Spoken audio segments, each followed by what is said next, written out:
and immobilized lipase from Aspergillus oryzae and testing their antibacterial activity.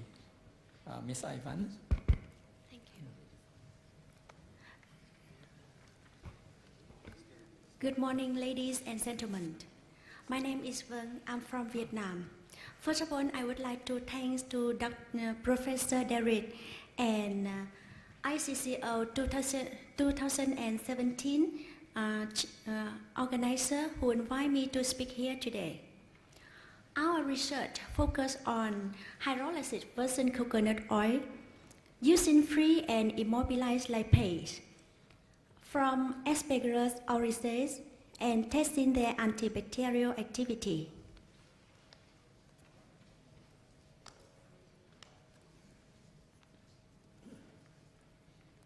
The arm of this study, we focus on using two kinds of enzyme lipase, one free and one immobilized, to hydrolyze virgin coconut oil. After that, we obtain free fatty acid and testing their antibacterial activity.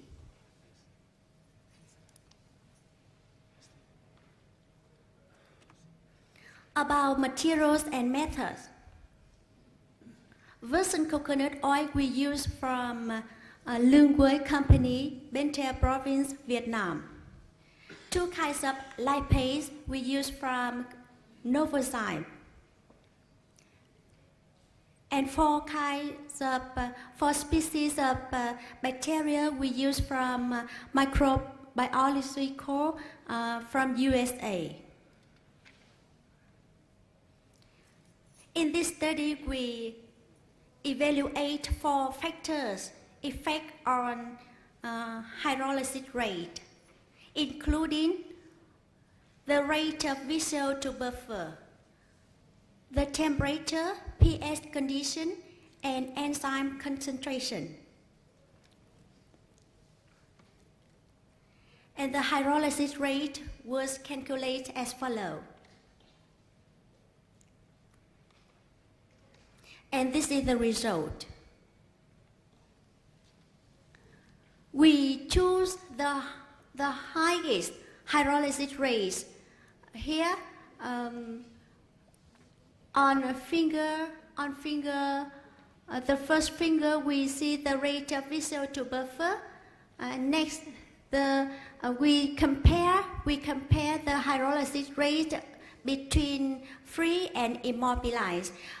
Free lipase is named lipozyme TL100L, and immobilized lipase is named lipozyme TLIM.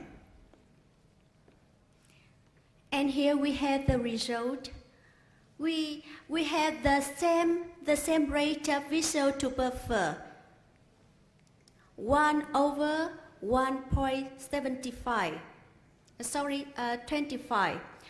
The temperature in free lipase is 50 degrees Celsius, while immobilized lipase is 65 degrees Celsius. And pH condition from free lipase is neutral, and immobilized lipase is more alkaline. pH condition here 8.0, and the same concentration of enzyme. It was 1.5%. And this is the hydrolysis degree over time. After 42 hours, the hydrolysis degree of immobilized lipase achieve the hydrolysis degree of free lipase achieve 77%, while after 28 hours, the hydrolysis degree of immobilized lipase achieve 59%. And here the free fatty acid. On the finger, we can see clearly free fatty acid was released from immobilized lipase is higher than free lipase. And how about their antibacterial activity?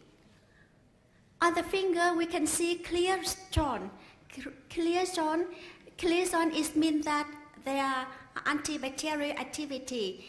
The clear zone is large, it means their antibacterial activity is higher. And here we test on 4 bacteria.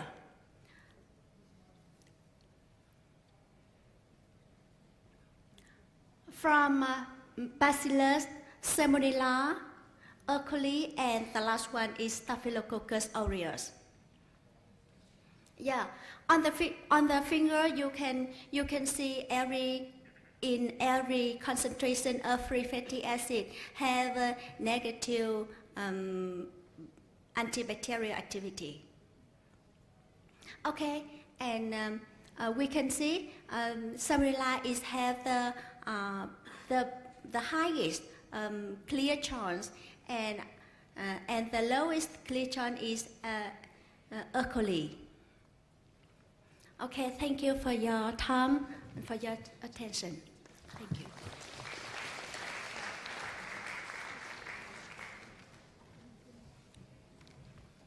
Okay, thank you to all our 4 speakers. We have some time for questions.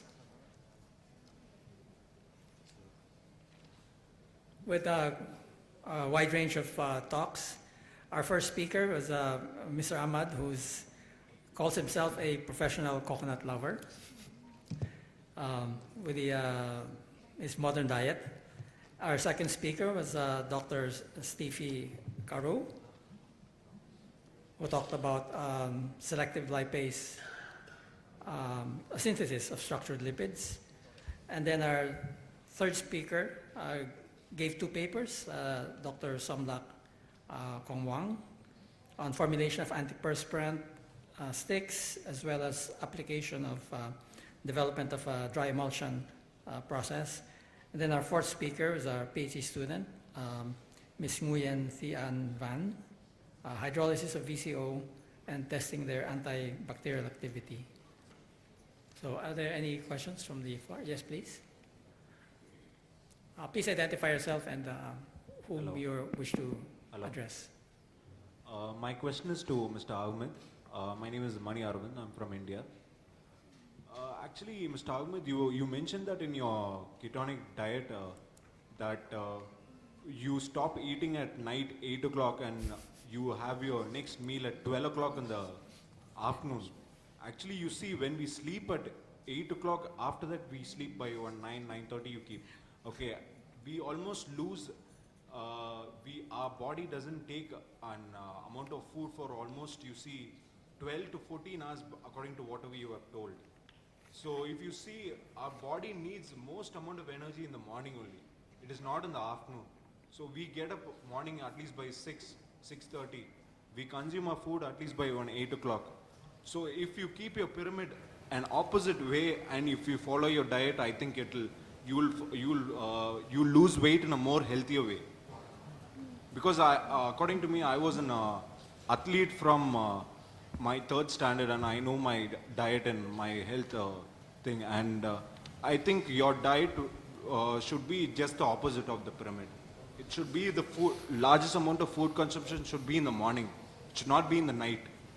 Whatever you mentioned, it will create large amount of fat storage in the lower belly. Okay, thank you. Would you? Just the last question. Yes. I cannot. Yes, please. Can you repeat the last words, the last sentence? Actually, your food, Can you speak louder? your diet note which you gave, your pyramid, if you keep it just the opposite way, if you just turn the pyramid an opposite side, from morning if you consume large amount of food, and in the night you consume less amount of food and you go to sleep if you eat at 8 o'clock, if you sleep after the next 4 hours, it's going to be fine. Okay. And your body needs less amount of food in the night, not in the morning. So I feel your diet should be just the opposite, and you'll lose weight more healthier. You'll lose weight very unhealthy if you're going to follow the diet which you're Okay. telling. The idea of the intermittent fasting is by the circadian rhythms. In circadian rhythms, there is a cortisol hormone produced by our body. The cortisol is very active in the morning. One of the reason why we get fasting in the morning, because when we eating carbs, especially in the morning, there is a research that our insulin getting produce more insulin comparing when we eat afternoon or in the night. So you're telling only if you consume carbohydrate in the morning, you're going to have a high amount of insulin. The insulin will be spiked more higher spiked. comparing when we eat carbs in the afternoon or in the night. What if we don't consume carbohydrate in the morning? Other than carbohydrate, if we consume any other thing, then what do you feel your code by your diet? Yes. Other than carbohydrate, if you consume other things like a lot of fruits, other than that. Yeah. Why we going into the ketogenic? Because it's a different metabolism. Is it something not only about the nutrition we eat, but is it also our body is different between a glucose eater or a fat eater? So our body is very love with the glucose, with the carbs. Our body, if there is a carbs, there is a fat, will be burn glucose first. So when we going into the ketosis, we must reduce our intake of carbohydrates. So the idea is not eating carbs is okay, but we eat very minimum, very limited. So our body is easiest to becoming ketosis again. When we eat continuously carbs, so our fat body will be not released, will be not used. Okay, thank you. Okay, thank you. We have 2 more days in the conference. Maybe we can try this experiment tonight.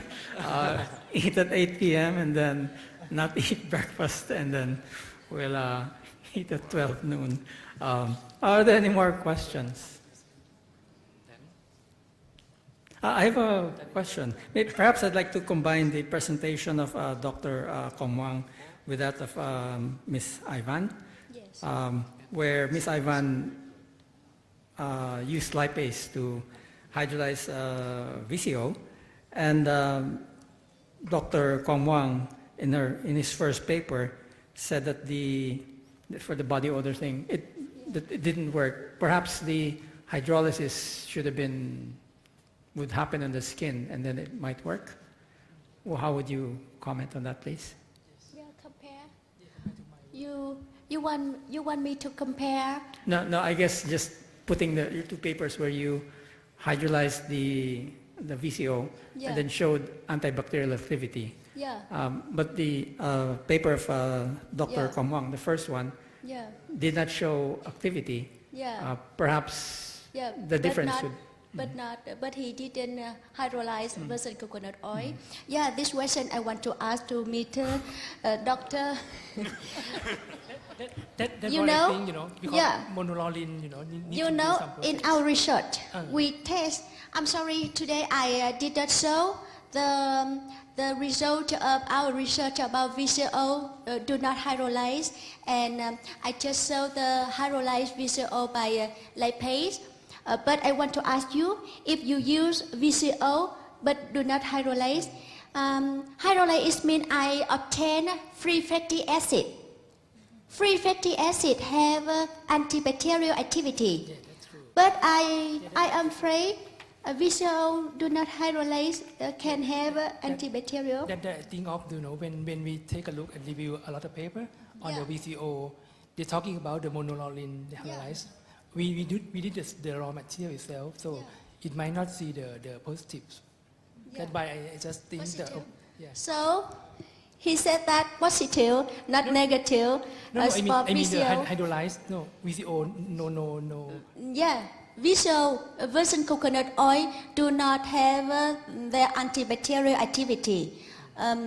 Only have hydrolyzed virgin coconut oil have antibacterial activity.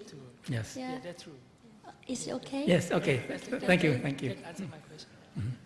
Okay, are there any more questions from the floor? Or are we on ketogenesis now? Yes, please.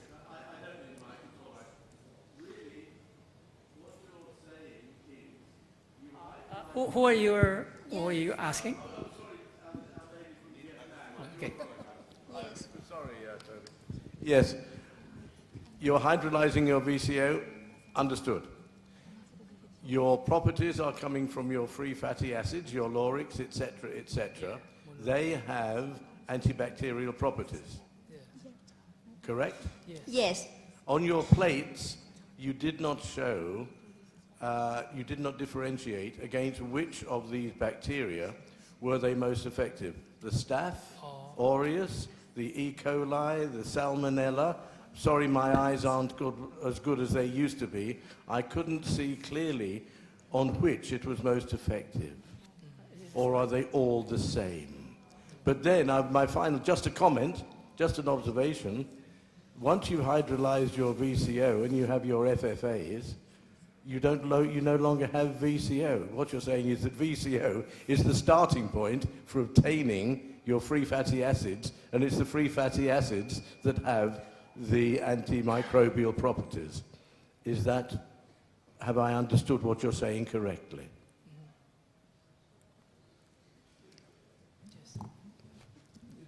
You're starting with VCO. You are hydrolyzing it. Then from that, you obtain free fatty acids. It is therefore the free fatty acids that have the antimicrobial properties, not the VCO itself. Correct? Sorry, Is that correct? Sorry, sir, not what? Not VCO. Not VCO?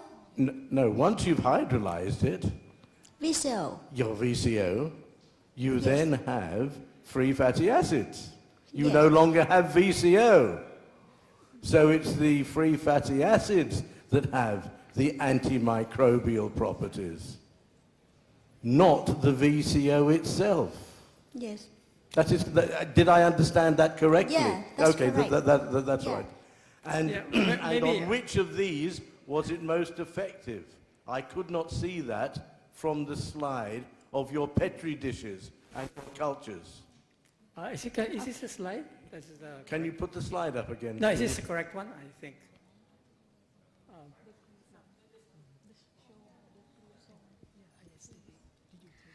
Okay. This paper, today I present, I prepare on a slide, only 15 slides. So I write clearly and I have a picture clearly on the full paper submit to ICCO 2017. I send them the full paper. I have a full evidence to our result. To our result, we conclusion that free fatty acid have here. That's it. That's the one. Okay. Yeah. But in my full paper, I have a lot of picture and table to show to show that result. Okay. My question is, on which of these 4 plates, which of the bacteria was it most effective? Because they are all different. Yeah. Here. Here. Yeah, Samarilla is the most quick, have a clear chone is bigger than another ones. Yeah. Okay, so salmon... And we measure the diameter of the clear chones. Yeah, we write it clearly in the full paper. Okay, that's good. Yeah, thank you. I'm done. Thank you. Yeah, thank you. Yes, actually, just have a addition to your question about the VCO being hydrolyzed into fatty acids. It's the same thing with meat. We might as well eat amino acids and not eat meat. So it's the same analogy. Toby, slightly different application. Slightly different. Same thing, I think. Anyway, please join me to thank our 4 speakers. Yeah. Thank you, Dr. Dorothy. Please together welcome all of the invited speakers for these afternoon sessions.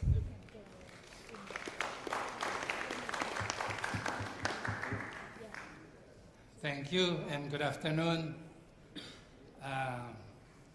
When I was looking at the speakers and their topics, I thought the grouping of these 3 papers and the sequencing of their presentation was a genius work of art.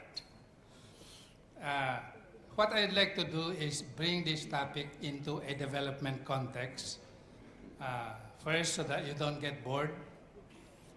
But second, so that you know where these topics belong in the overall continuum of developing the coconut industry. The first topic is a look or a review of the existing and new coconut processing technologies. And this relates to downstream processing of high-value products.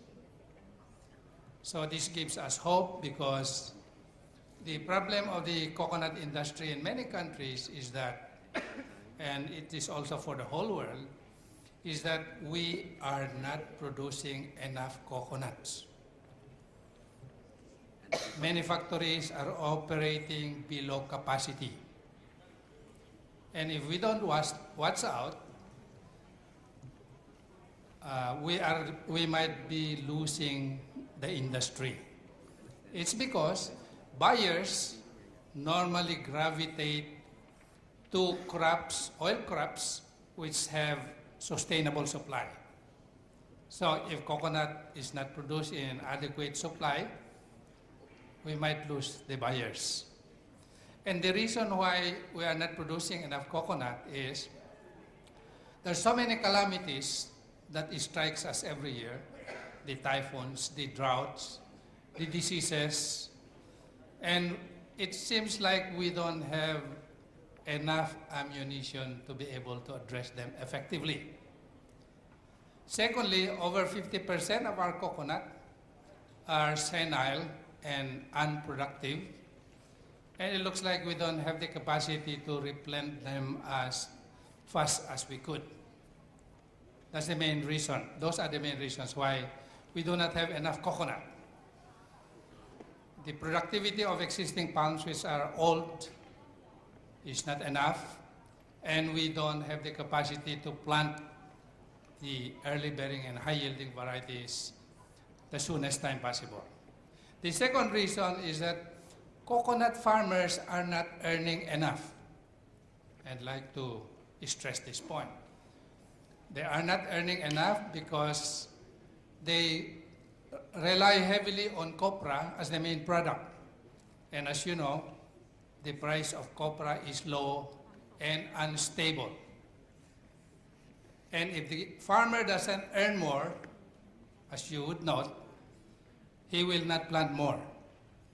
And the vicious cycle continues. So the paper of Engineer Bawalan is very appropriate because it's going to show us the various ways by which the coconut farmer can earn money by going into high-value products. And that is if and only if he derives benefit from all these new technologies. And that's one of the challenges that the speakers will have to address. The second paper then says that we should evaluate whether the smallholder is really making money out of these new high-value products. Because if the smallholder, especially the farmer, does not make money and only the big investor will make money, it looks like we have missed the point. And then the third paper of Ms. Agustin, Yvonne, will tell us, is there a market? If we can produce the high-value product, is there a market? So it's a very good logical sequence of presentations. So I know you are so anxious to hear from Engineer Bawalan, and by way of a short introduction, you know her very well, but she is a holder of bachelor's degree in chemical engineering from Mapua University of the Philippines, the second best university in the world. And he is a master's holder on energy engineering as well. So combining chemistry and engineering makes her an appropriate specialist for processing, especially coconut. And he is currently a freelance consultant. As a consultant, name the organization, has been there. Name the countries, especially in the Pacific, she has been there. And therefore, it's a privilege to present to you Divina, Engineer Divina Bawalan.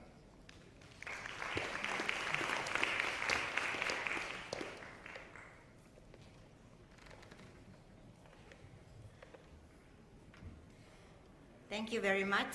And of course, I would like to express my thanks to the CICCO chairman and staff for bringing me back to my favorite Asian city, Bangkok. I always love visiting Bangkok with a half-full luggage so that I could buy a lot of things. So the topic is critical review of existing and new coconut oil processing technologies, including major downstream products, waste utilization, disposal, and product quality implications. So if you look at it, it's really a mouthful of subject matter. It took me a long time to think, how will I present this topic in a 20-minute presentation? But anyway, I hope I could do justice to the topic. I'll do.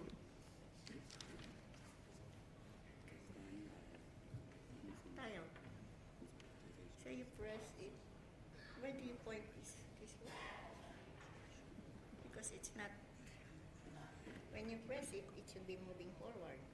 So, it's not.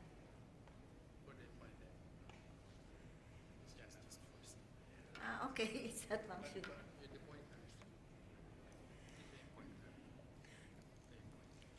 Okay.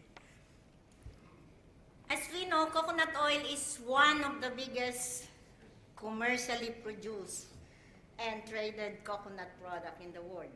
It is also the most utilized product from coconut kernel with both edible and inedible application.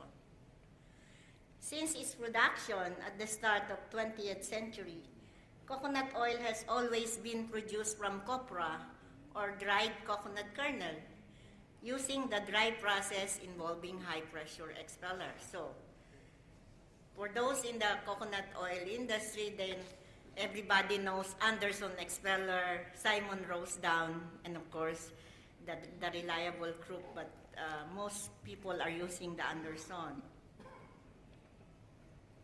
There are three types of coconut oil from the traditional dry process that are traded in the world market.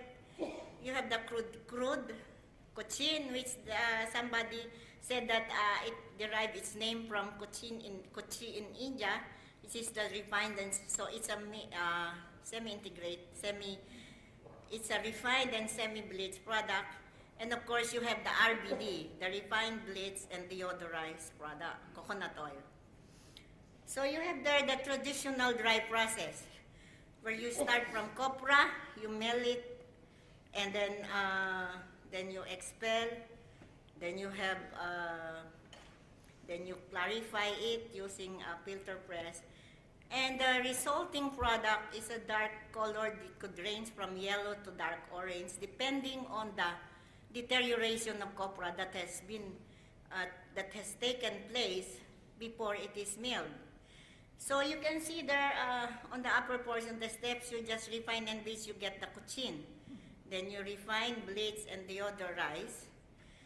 You have the RBD, which is the general cooking oil used in the Philippines. So it is an odorless and tasteless coconut oil. So please note that copra is generally produced either by smoke drying or sun drying in half cups in shell or finger pieces out of shell. So countries in the Pacific mostly finger pieces out of shell. Countries in Asia half cups. And copra is normally stored in traders' warehouses from 2 weeks to 3 months because traders speculate on prices. So when the price is high, then the longer the copra stays in the workshop and in the warehouses. And it is in this process that all the deterioration in the copra, aflatoxin contamination is happening. And so you cannot look that. And you have 2 pictures there. But the funny thing is that one was taken from a warehouse in the Philippines, and the other one is in Indonesia, and the copra more or less looks the same. So all is smoke dried. So, but with the development of the market for the health and wellness application of coconut oil in the early 21st century, so you can see, you have a 1 century difference. New technologies emerge with pressed coconut as raw material and virgin or white coconut oil as a final product. The new technologies, so you take note, the new technologies convert pressed coconut meat into coconut oil under strict sanitary condition in a continuous process, so there's no storage after drying. BCO process technologies that are generally adapted for big commercial operation are the press-dry high-pressure expeller method, which in a sense you can say a modified traditional process, but with a twist. And you have the press-wet 3-phase centrifuge method. There are other BCO processing technologies, but more applicable on small, but on big commercial processing plants, these are the 2 technologies that are generally adapted. So you have the press-dry high-pressure expeller method. So you have, it undergoes all the processing steps similar to making desiccated coconut. And then after desiccated coconut, then you have the expelling process. And then, of course, the pressure filters to clarify the oil. And so, this gave to a new industry because this gave the manufacturers in the Philippines, this is the reason why big manufacturers in the Philippines normally produce BCO from the press-dry high-pressure expeller method, because these companies have been producing desiccated coconut, some of them even before the war. So they just add 2 pieces equipment, and then they produce already coconut BCO and coconut flour. So which gives additional product line for them. But sad to say, all of those small BCO producers have died out of competition. When the BCO industry in the Philippines started, it started with very small producers, with traders aggregating the product and marketing them. So you have, this is just one version of the press-wet centrifuge process, because there are, in some plants, say for example in Taipure, they have a series of 3 centrifuges. This one is just, this is the centrifuge process in the Philippines, where they are saving on equipment. So just 1 centrifuge having 3 passes, but these are not that big. The expeller process in the Philippines, the expeller producers are much bigger. So you can see, because the traditional dry process and the press dry expeller process use more or less is based on the use of high pressure expeller for recovering the oil.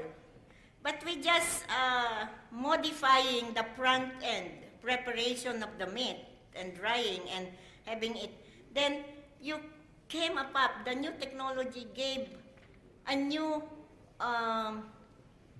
improvement, because you can see from there, the traditional dry process, you are producing a dark colored oil, which on the average is just selling about $888 per metric ton. And there are some times that it's gone down as low as 450, and the byproduct copromil is just being sold at 191. Compared to the new process, which produces virgin coconut oil at average of $3,996 per metric ton, and coconut flour, another high value product, functional food, which is almost $2,000 per metric ton. So we're just modifying the preparation of the meat, then you get more value out of your coconut. So I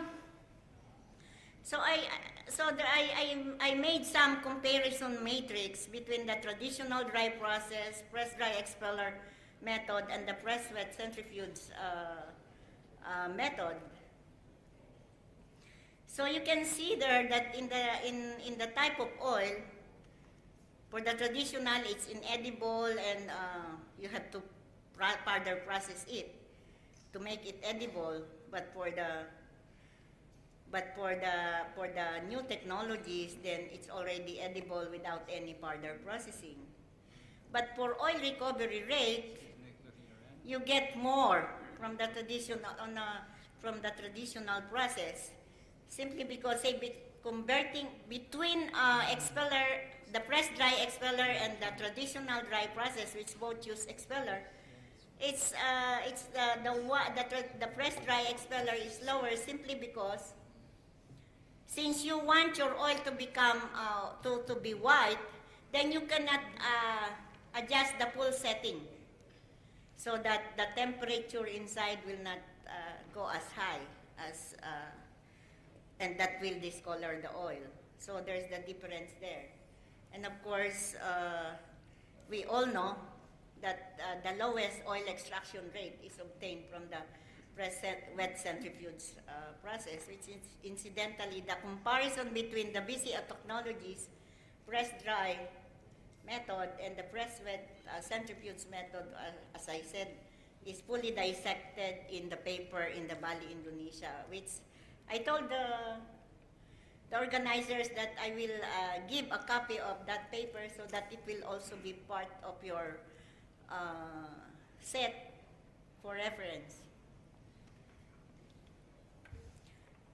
So quality of the oil, the free fatty acid is 1 to 5% for traditional, and of course we know that 0.1% is already achieved for the BCO technology. And so so I will not, since it's really what you call this, discuss there, because I do not want to spend so much time this, because I want to concentrate on the downstream. So I would like you to, we'll just fast track this, just highlight some of the important points. So for the byproducts, traditional dry process, you have the copromil. For the press dry expeller, you have the coconut shell, coconut waters, the same with press wet centrifuge. And of course, the brown testa, the wet brown testa, which is removed for the BCO technologies, and coconut flakes for the press dry, and for the press wet, you have the coconut skim milk and wet coconut milk residue.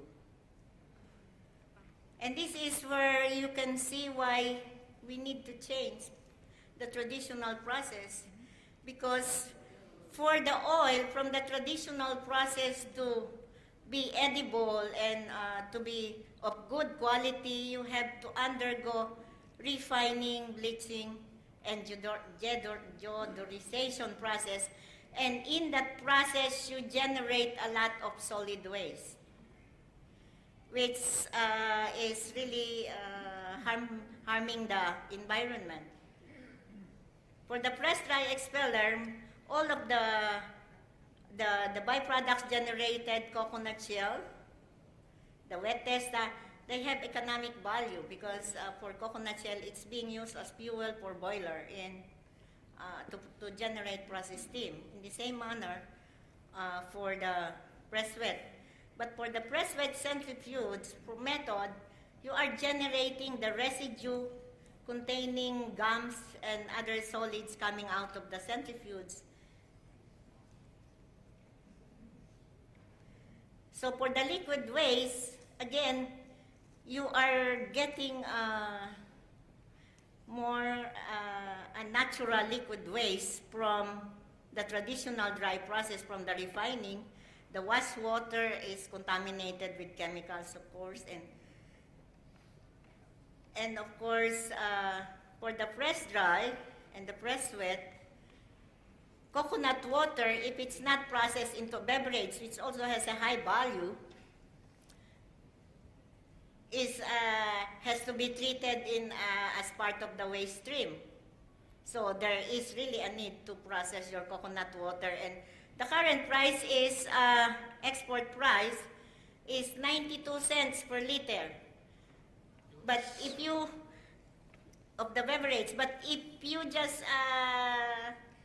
throw it away, then you have to spend money to treat it before disposal, and that will be another expense. So that's where the decision is coming from, you know. So I would like to emphasize that for traditional dry process, coconut water is just spilled on the ground. In the farm, when you split the coconut, it's not being collected because at the present they do, meaning you need the preservation technique to be able to utilize it. So this is the challenge for researchers, how to be able to transfer that coconut water for further processing and to preserve it. And coconut shell is normally converted to charcoal at the farm. The coconut flakes that is generated as a co-product can just be ground and sold as coconut flour. That is from the press dry. So when you start from the press nut, then you get also a food product as a co-product. So wet coconut milk residue, the prerequisite there is that you have to immediately dry it so that it will have economic value, where it can be sold either as low-fat DC or further processed into another type of BCO and coconut flour. The coconut skim milk at the moment has very limited utilization yet and no developed market yet. So it is still in big volumes. It is currently considered as part of the waste stream that needs to be treated before disposal. So this is where R&D again is needed to develop new products from the skim milk. It's a low-fat beverage, which is nice to taste. Now, I would like to point out the quality issues associated with coconut oil produced from the traditional dry process. So this is from the copra. So you have high free fatty acid content, which give a strong rancid smell. So I mentioned in the matrix that it ranges from 1 to 5%. So refining is done to reduce FFA to the standard 0.1%. So it has dark color and smoky odor, which affects the production and trade of the downstream products produced from it. Bleaching, this is the reason why it has to be bleached and deodorized. Another quality issue, but this is known in the coconut oil milling industry, but not generally known with BCO producers. So oil is contaminated with polycyclic aromatic hydrocarbon, a carcinogenic substance obtained when copra is made by smoke drying. So another special treatment is being done to remove this, because there is one particular substance that is really carcinogenic. Part of the PAH family is the benzoylpapyrin, in which the German standard for smoked food for benzoylpapyrin is 1 ppb. And of course, Reverend Vernon Smith can explain to you how small is ppb. It's parts per billion. But the irony is, despite the low quality of coconut oil produced and the additional expense of refining, bleaching, and deodorization to make the oil edible, plus the amount of waste generated in undertaking the post-processing step, a very high percentage of coconut oil being traded in the world market is still obtained using the traditional dry process. So that's the reality of life that we are facing. So virgin coconut oil production in the Philippines is even less than 1% of the currently exported coconut oil volume of about 800,000 metric tons. So just a minuscule amount. And the reasons why the traditional dry process is generally used for coconut oil production is that copra as a raw material is much easier to handle and have a much longer shelf life than the hash-pressed coconut. And copra can be sourced from far-away coconut production areas and relatively cheap to transport than the hash-pressed nut because it has a lower bulk density, so more copra can be loaded in a truck.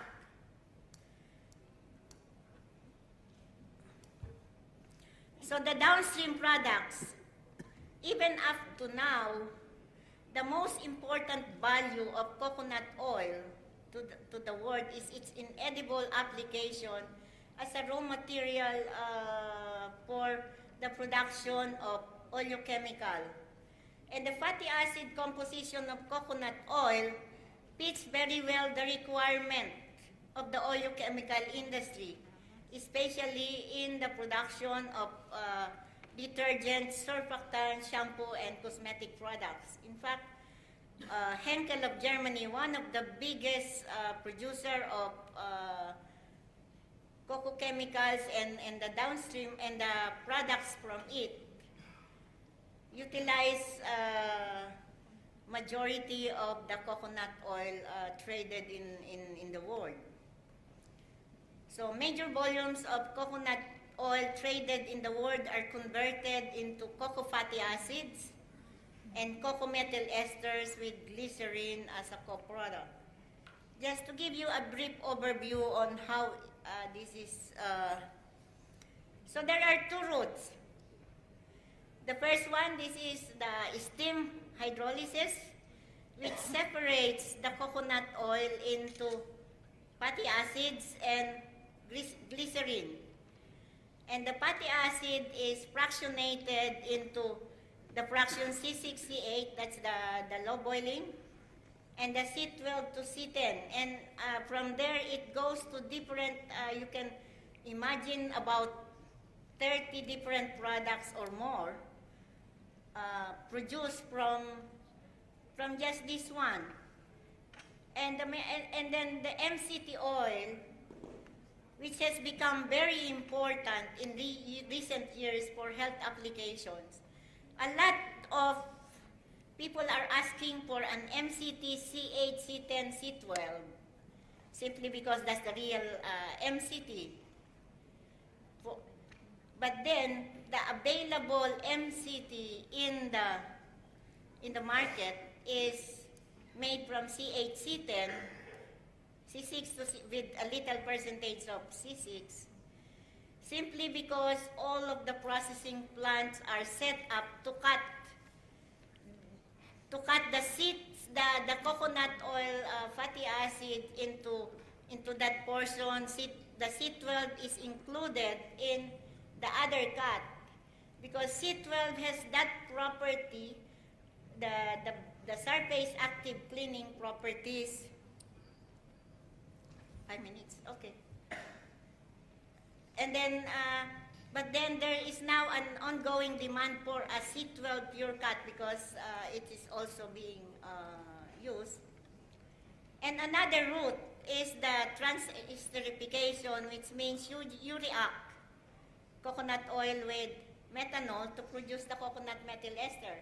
Even before biodiesel became a trend, cocoa methyl ester is already an important downstream product from coconut oil, also for the production of various cocoa chemicals. But then there's additional use. In the Philippines, there are now plants that were set up to produce cocoa methyl ester to satisfy the cocoa diesel market. And when the processing plants, it has to be on a high pressure, high temperature process so that it can handle the coconut oil, the low quality coconut oil. And in recent years, oleochemicals manufacturer in the Philippines has shifted to using RBD oil because so that it could compete with palm kernel-based cocoa fatty acid, because the basic issue is that coconut oil, the CFA from coconut oil has the high color and smoky odor if you use not RBD oil. So that's the issue there. So now we go to the final remarks. I have several, which defines, so based on the quality of coconut oil produced without further processing, the relatively high oil extraction rate, the utilization of byproducts generated into value-added products, and the very limited amount of waste for disposal, it can be said that the best technology to use for the production of coconut oil is the press-dry high-pressure expeller method. So let me emphasize that this is for coconut oil per se. I'm not distinguishing whether it's virgin coconut oil or not because there are other, but because the markets also have some demands for virgin coconut oil, whether you are serving the functional food market, the nutraceutical market, or the specialty soap market. And as I said, that aspect is discussed very well in the paper presented in Bali, Indonesia. So based on the nature and volume of waste generated for disposal attributed to the post-processing of crude oil, to improve its quality, it can be said that the most non-environmental friendly technology for the production coconut oil is the traditional dry process. But the irony there is that you have your coconut meat, which is very sterile when it is still in the shell. Then you convert it into an inedible product when you convert it to copra. And then you spend money again to process it to make it edible again. So that's the thing that people has to remember.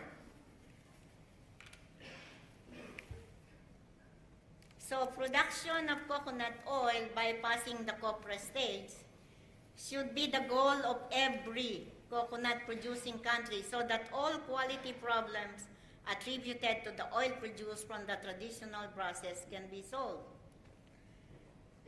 But the logistics of collecting and handling pressed coconut meat still remain the stumbling block to this goal.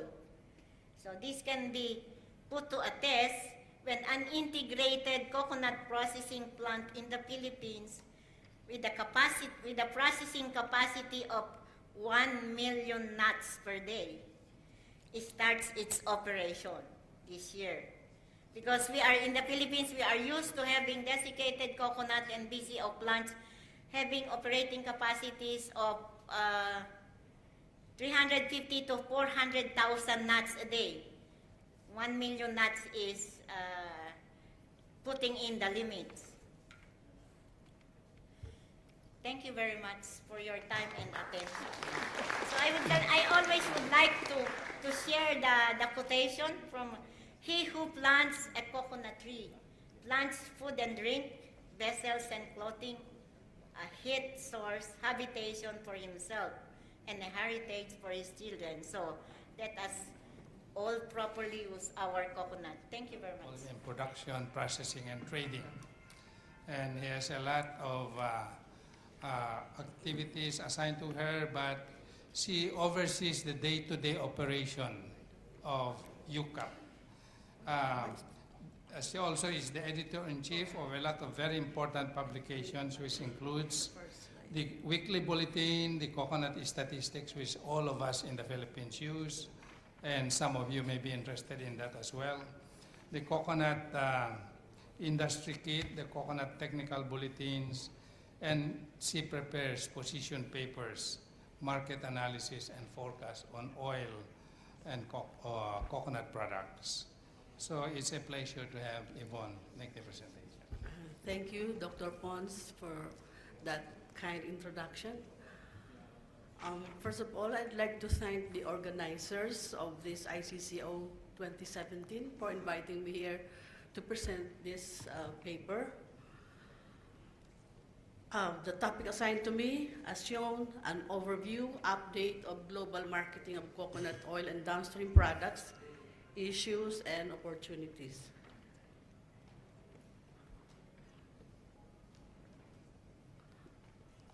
I'll discuss four major sections.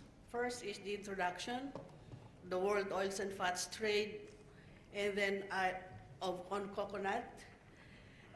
Also about, I have separated virgin coconut oil from the discussion because it's our teenager in the coconut industry after being an infant for so many years. We are now at that stage. And then after that, I'll talk about issues and opportunities.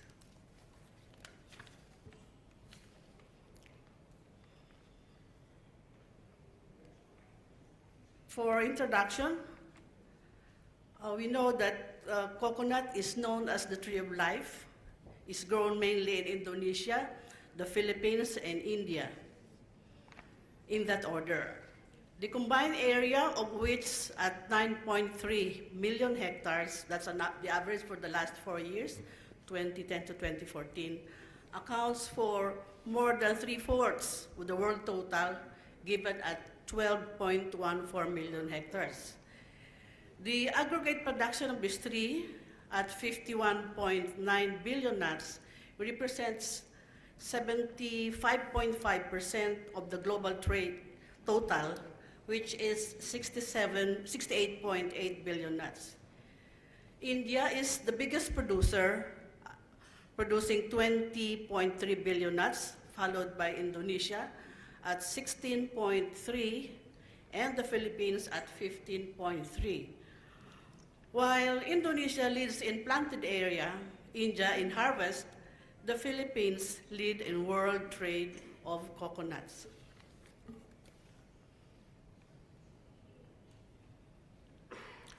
Coconut is traded in various forms with all its parts, the husk, the meat, the shell, and water utilized for commerce. However, coconut meat provides the biggest value from where the products of trade are derived, such as copra, coconut oil, copra milk, desiccated coconut, coconut cream, coconut milk, oleochemicals, biodiesel. Coconut oil, though, is still the leading foreign exchange earner, notably for the Philippines. Coconut oil accounts for 61.6% of the country's gross export receipts from coconut products and byproducts, amounting to $1.6 billion.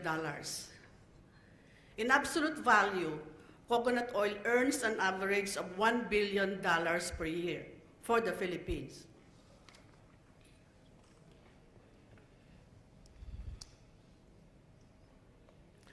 Coconut oil is produced either from copra or fresh mature coconut, as discussed earlier. Coconut oil from copra has been in the trade for the longest time, with the US and Europe as primary markets. It is shipped in bulk as other vegetable oils traded in the world.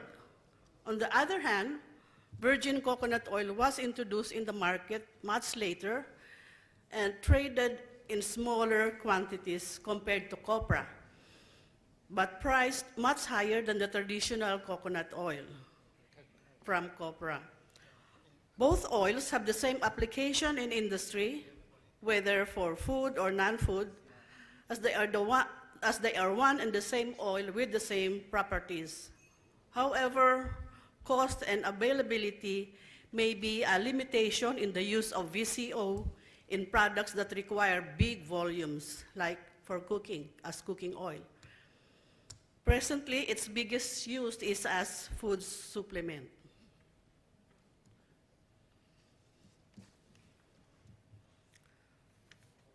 So this shows as what I have told you earlier, there's a price differential, the price differential between BCO and RBD oil.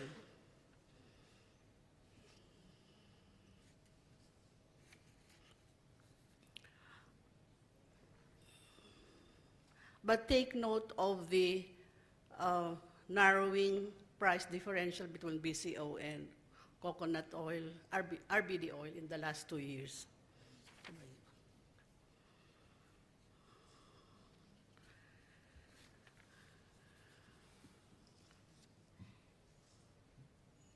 Now we go to the coconut oil world trade.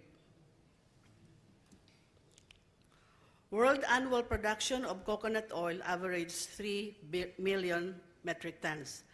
The Philippines is responsible for 39.2% of this total, equivalent to 1.2 million tons. And Indonesia shares 29.3%, the equivalent of 894,000 metric tons. India contributes 12.4% at 379,000 metric tons. By the way, in this presentation, I'll be using the traditional coconut oil. That's the basis of the data that I am presenting, which we get from Oil World publications.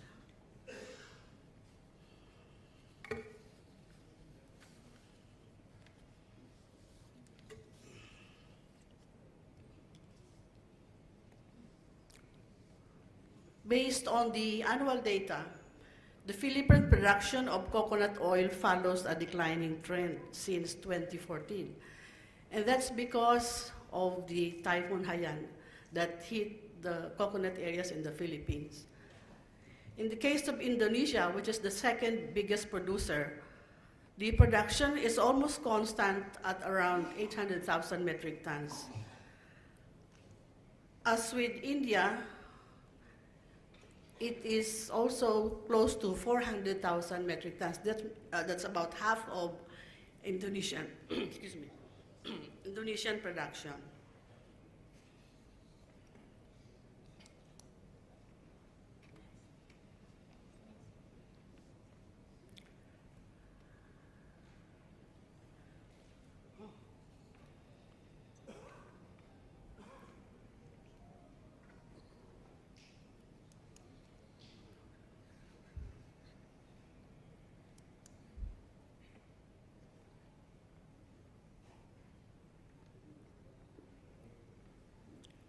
In terms of export, the Philippines is also market leader, with trade supplying 862,000 metric tons per year for the global market, which is 1.909 million metric tons based on the average in the last 5 years. Indonesian export stands at 725,000 metric tons and represents 38% of total.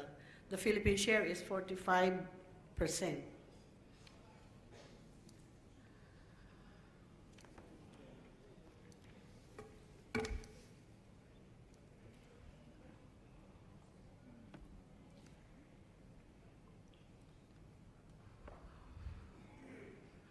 In terms of export, the annual figures shows that except in 2013, Indonesian export of coconut oil almost equal that of the Philippine coconut oil export. But despite this, the Philippines still remains a leading exporter of coconut oil.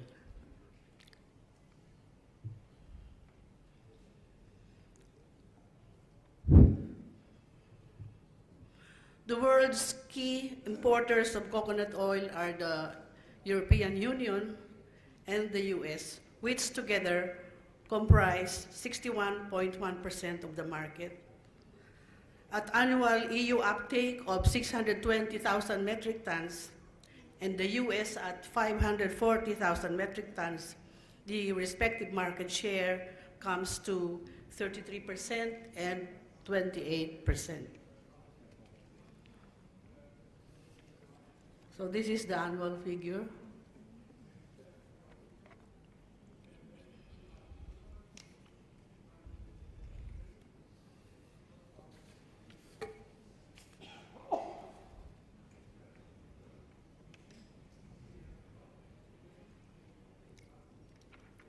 As shown, the last 3 years saw EU slightly surpassing the US in terms of import.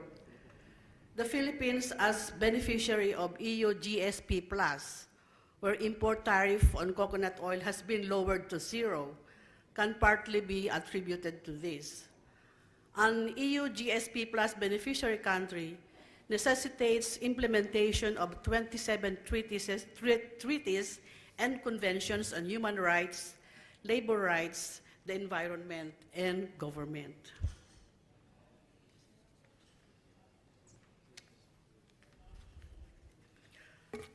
However, if we compare coconut oil to total oils and fats export of the world, which is 77.74 million tons, coconut oil only has a minor contribution. That's the red part, which is only 2.5% on average. Palm oil and soybean oil are the market leaders in vegetable oils and fats export, accounting for 56.8% and 13.7% respectively.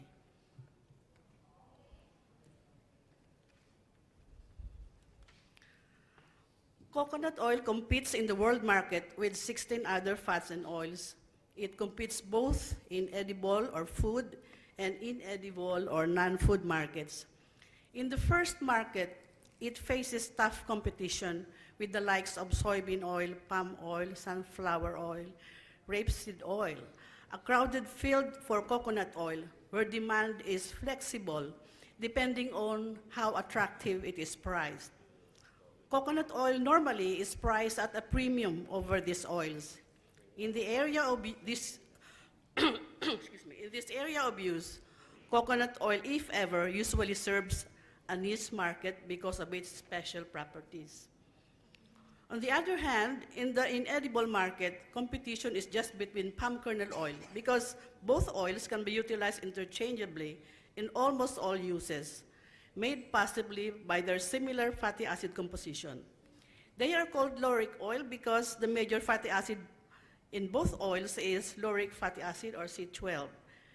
This explains for the uniqueness of coconut oil and likewise palm kernel oil. Other vegetable oils do not contain C12. The only difference between them is that coconut oil has more of the shorter chain fatty acids and PKO has more of the longer chain fatty acids.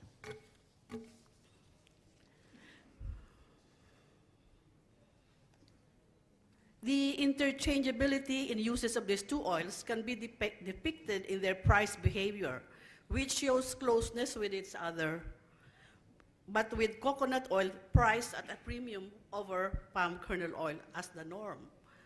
However, if the spread becomes exceedingly high and a shift to palm kernel oil may occur, the bars below represents the price differential between the two oils, where if it is above 0, coconut oil is priced at a premium and vice versa.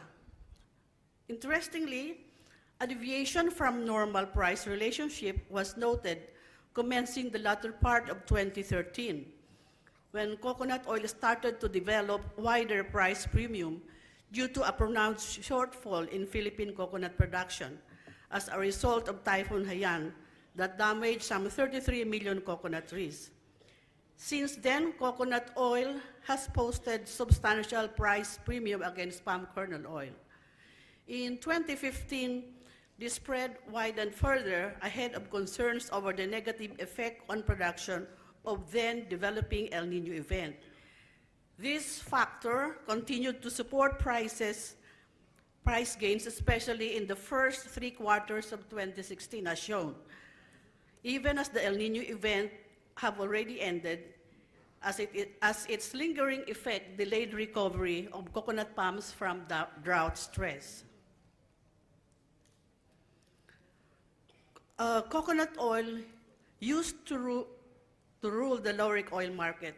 However, since 2003, it was dislodged by palm kernel oil as a consequence of the rapid rise in palm oil production over the years. Palm kernel oil is a co-product of palm oil. Since then, growth of lauric oil market is driven by palm kernel oil. Based on the world lauric oil export trade, the market averaged 5.1 million tons a year during the 5-year period, with palm kernel oil at 3.2 million tons and coconut oil as 1.9 million tons. During the period, coconut oil trade peaked at 2 million tons in 2013, a level yet to be duplicated to date. Last year, export was the lowest in 5 years at 1.7 million tons, a drop by 19% from prior year at close to 2 million tons. Palm kernel, palm kernel oil likewise suffered an 8.3% decline from 3.3 million to 3.0 million tons. Posting pronounced shortfalls at the same time fueled the price rally in lauric oil market during the year. With ever-growing vegetable oil trade, the market is wide open for coconut oil. Moreover, due to its unique fatty acid composition, coconut oil serves an inelastic market demand. The table shows increasing global production of fats and oils from 2012 to 2015. The exemption is 2016 because of the decline in palm oil production. And palm oil is the #1 vegetable oil. So there's a decline in palm oil production that's related to the El Nino event. This is also one of the very few years when production of palm oil declined. I think this is the 3rd time in several decades. So after copra oil, now we go to virgin coconut oil. As I said, most of the speakers mentioned, virgin coconut oil is the latest addition to coconut oil products. Previously, when one talks about coconut oil, one refers to crude coconut oil, cochin oil, or RBD coconut oil, all of which are milled from copra, as discussed by Divina. VCO differs from the traditional coconut oil extracted from copra in that VCO may not require refining, having been produced from fresh coconuts. As mentioned earlier, virgin coconut oil can also be utilized in all applications where coconut oil from copra is normally used.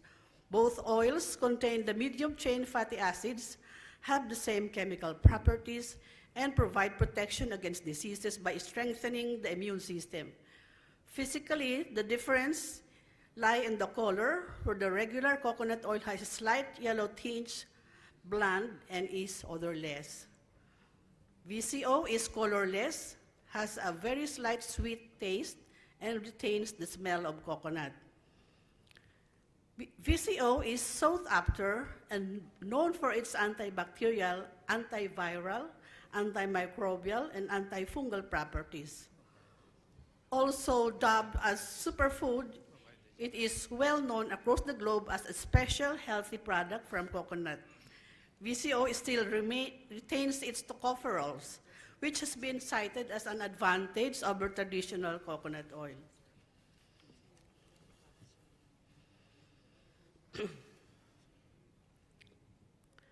The VCO industry in producing countries, including the Philippines, is largely a small-scale operation. Limited volume, a quite exacting process involved in production, and its beneficial effects on human health contribute to VCO's premium price over copra oil. Thus, it is used in high-value products for skin care, hair care, oral care, massage oil, salad oil, among others. Its use as food supplement or medical food remains a top drawer. Not only humans consume VCO, it is also consumed by pets, like dogs and cats, either directly or through formulated pet foods. One outcome is a shiny fur. Lately, coconut oil, specifically VCO, has been reported to reverse the effect of Alzheimer's disease, and that was discussed yesterday very extensively by Dr. Newport. But apart from the Philippines, other key producers of VCO are India, Indonesia, Malaysia, Sri Lanka, Thailand, and Vietnam. But so far, country export data are presently unavailable except for Sri Lanka, which lately reported data from the past 4 years.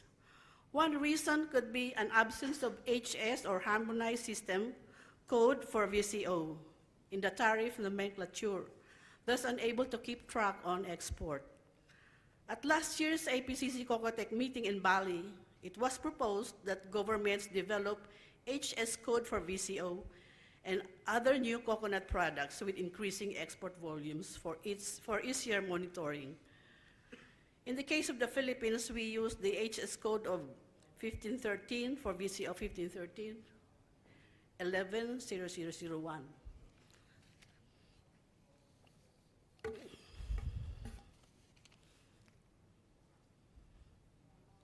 So these statistics that I'll be presenting will be of that of the Philippines and Sri Lanka. As shown, the US is the principal market for virgin coconut oil from the Philippines. During the initial stages of export operation, the US was almost an exclusive market of Philippine VCO, responsible for 95% of market share. The US market share has contracted lately as more markets were open for VCO, with more and more consumers believing in the health benefits of the oil. Canada is the second single biggest country market for the Philippine VCO, followed by Europe as a group, as well as Asia Pacific. The US accounts for nearly 50% of the market based on data in the last 5 years. Canada represents 18.7%, closely followed by Europe at 18%, and finally by Asia Pacific at 9.4%. The combined market share of US and Europe for VCO is 68%, as opposed to at least 80% in traditional coconut oil. In absolute value, the collective market share of US and Europe for VCO is 11,109 metric tons, while the traditional coconut oil is 763,000 metric tons. In Europe, the major VCO buyers are Germany, Netherlands, UK, Belgium, while in Asia Pacific are China, Australia, and Malaysia. Lately, however, as you can see, Japan has seen increasing purchases of VCO. A similar pattern is noted in Sri Lanka's VCO export in the past 2 years. The US is top market, accounting for 42%. Australia is the second biggest importer, 16%, and as a group, Europe, 27.7%, with Germany, UK, Netherlands, and Sweden as major players. Of note is the meteoric rise in Japanese import from 195,000 metric tons in 2014 to 1,411 in 2015, or a 623.6% increase. If we combine the two volumes, 2014 VCO export is 30,195, and 2015 is close to 50,000 metric tons for a 64.5% change. But the growth in Sri Lankan export is faster at 83.5% compared to the Philippines, which is 58.5%. Now let's go fast on the issues and opportunities. The use of coconut oil both for food and non-food is expected to grow with increasing interest in nutrition and health, as well as concern on the environment. In the latter, we used biofuel. When used as biofuel, coconut oil-based biodiesel exceeds petrodiesel fuel properties, therefore considered best. In the Philippines, a biodiesel blend with petrodiesel is being used in land transport, presently as B2. Alternatively, airlines also are shifting to biofuels, particularly to mitigate mitigating measure against climate change. Thus, rising airline traffic globally gives coconut oil-based biofuel a positive outlook.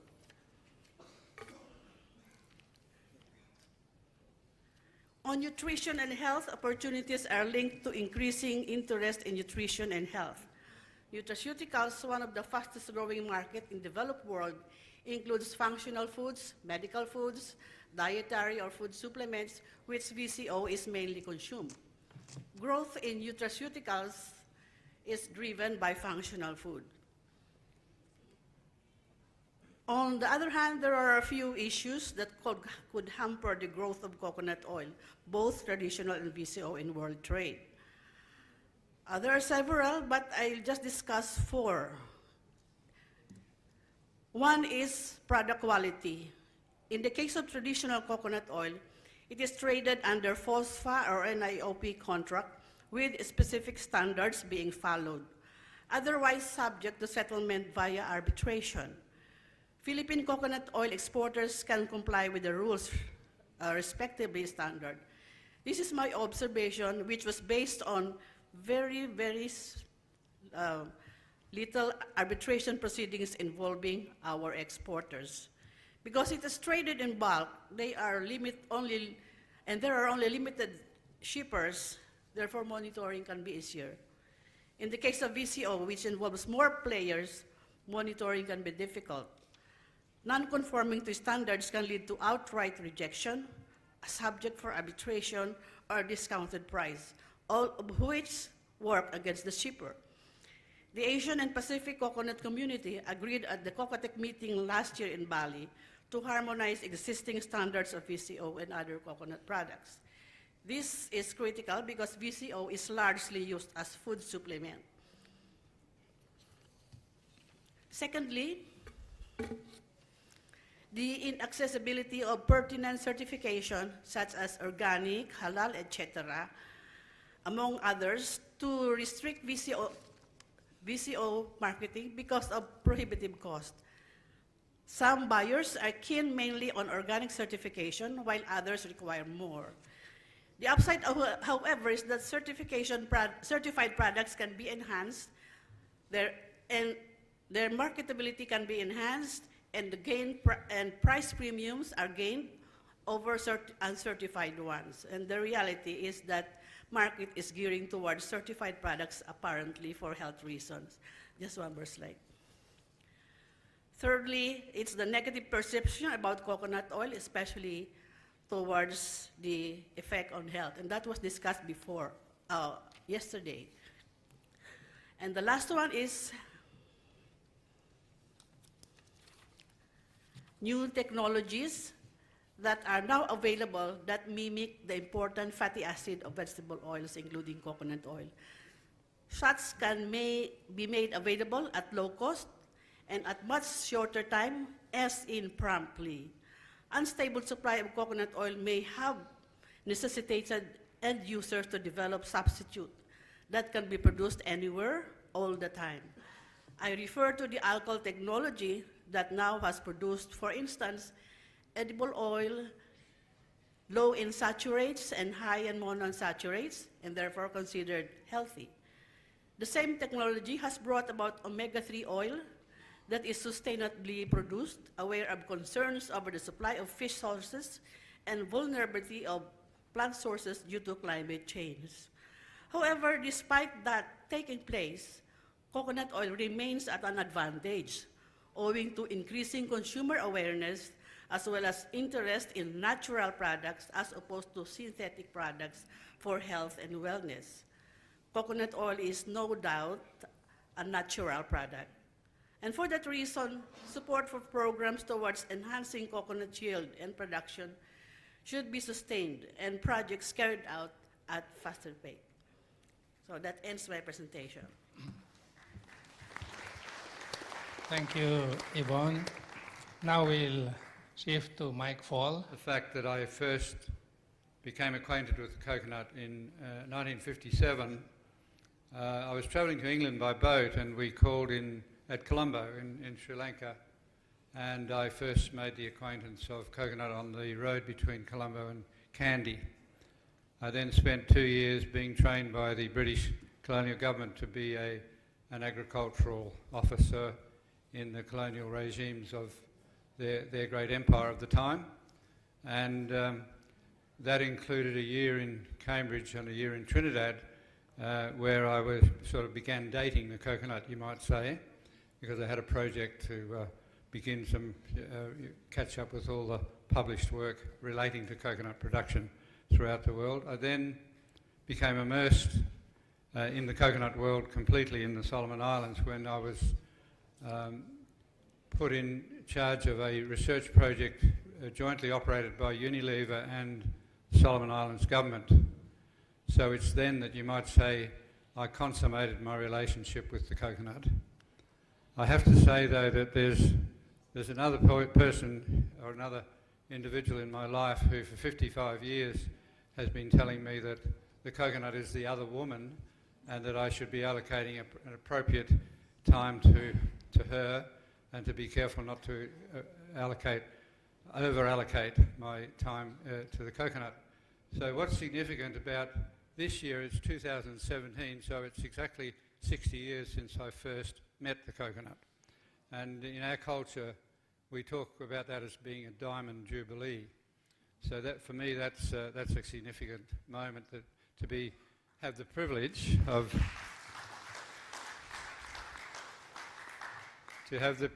being invited by the ICCO to speak to you today. So my topic is the sociological impacts of rapid increase in demand for coconut oil on smallholder producers and smallholder and VCO producers generally. I'm an agronomist, so I pretty much had to go to the dictionary to look for sociological. That's exactly what I ought to be doing there. But fortunately, I have a son who's an anthropologist, and he kind of pointed me in the direction of some published work to do with the impact of new technologies on societies that may be in transition between a simpler life and a more complicated life. So I hope that I'll be able to use that information to deal with some of the issues that are involved in VCO being produced in a range of different contexts, including where a very simple small-scale production at a village level. Let me see now. How do I get this to move? Okay, there we go.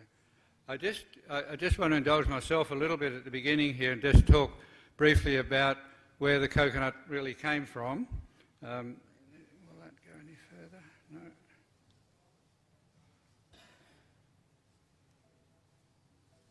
Sorry, I'm having a bit of trouble with this technology. There we go. The coconut evolved in the what was once called the Tethys Sea. It's that area that I'm trying to circle it. It's not showing up there, but what we now call the Indian Ocean.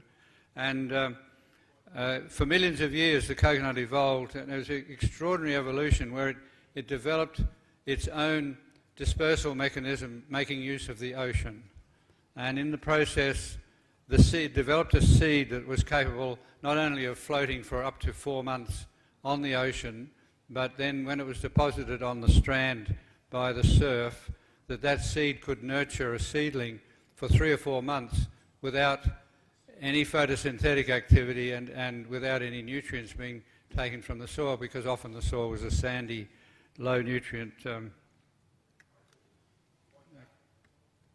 What's going on here? Okay. Point that up there. Okay. All right. So the coconut, extraordinary evolution over millions of years, enabling it to colonise strands throughout the entire tropical world, with the exception of the Atlantic, and I'll come to that in a moment. But so long before humans evolved, and certainly long before they colonised the whole world as we now have, but before they colonised the tropics in particular, the coconut was thriving and adapting itself to the particular environments of all those coastlines from Africa right across southern Asia and through Indonesia. Even Hainan Island itself had a very early coconut population, then right across into Polynesia.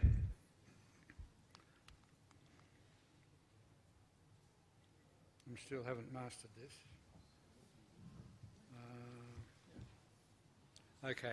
Okay, and I mentioned Polynesia because the very last occurrence in the evolution of the coconut was that there were these particular very skillful seagoing people who carried coconuts on their voyaging, and that's an example of it. In the canoe there you can see both dehusked and coconuts, entire coconut fruit. That's very recent, of course, but for thousands of years the Polynesians would travel and they would have this wonderful food source and food and water source on board. It's noisy. Put this down, it's noisy. If it hits this one, it's noisy. Oh, I see, okay.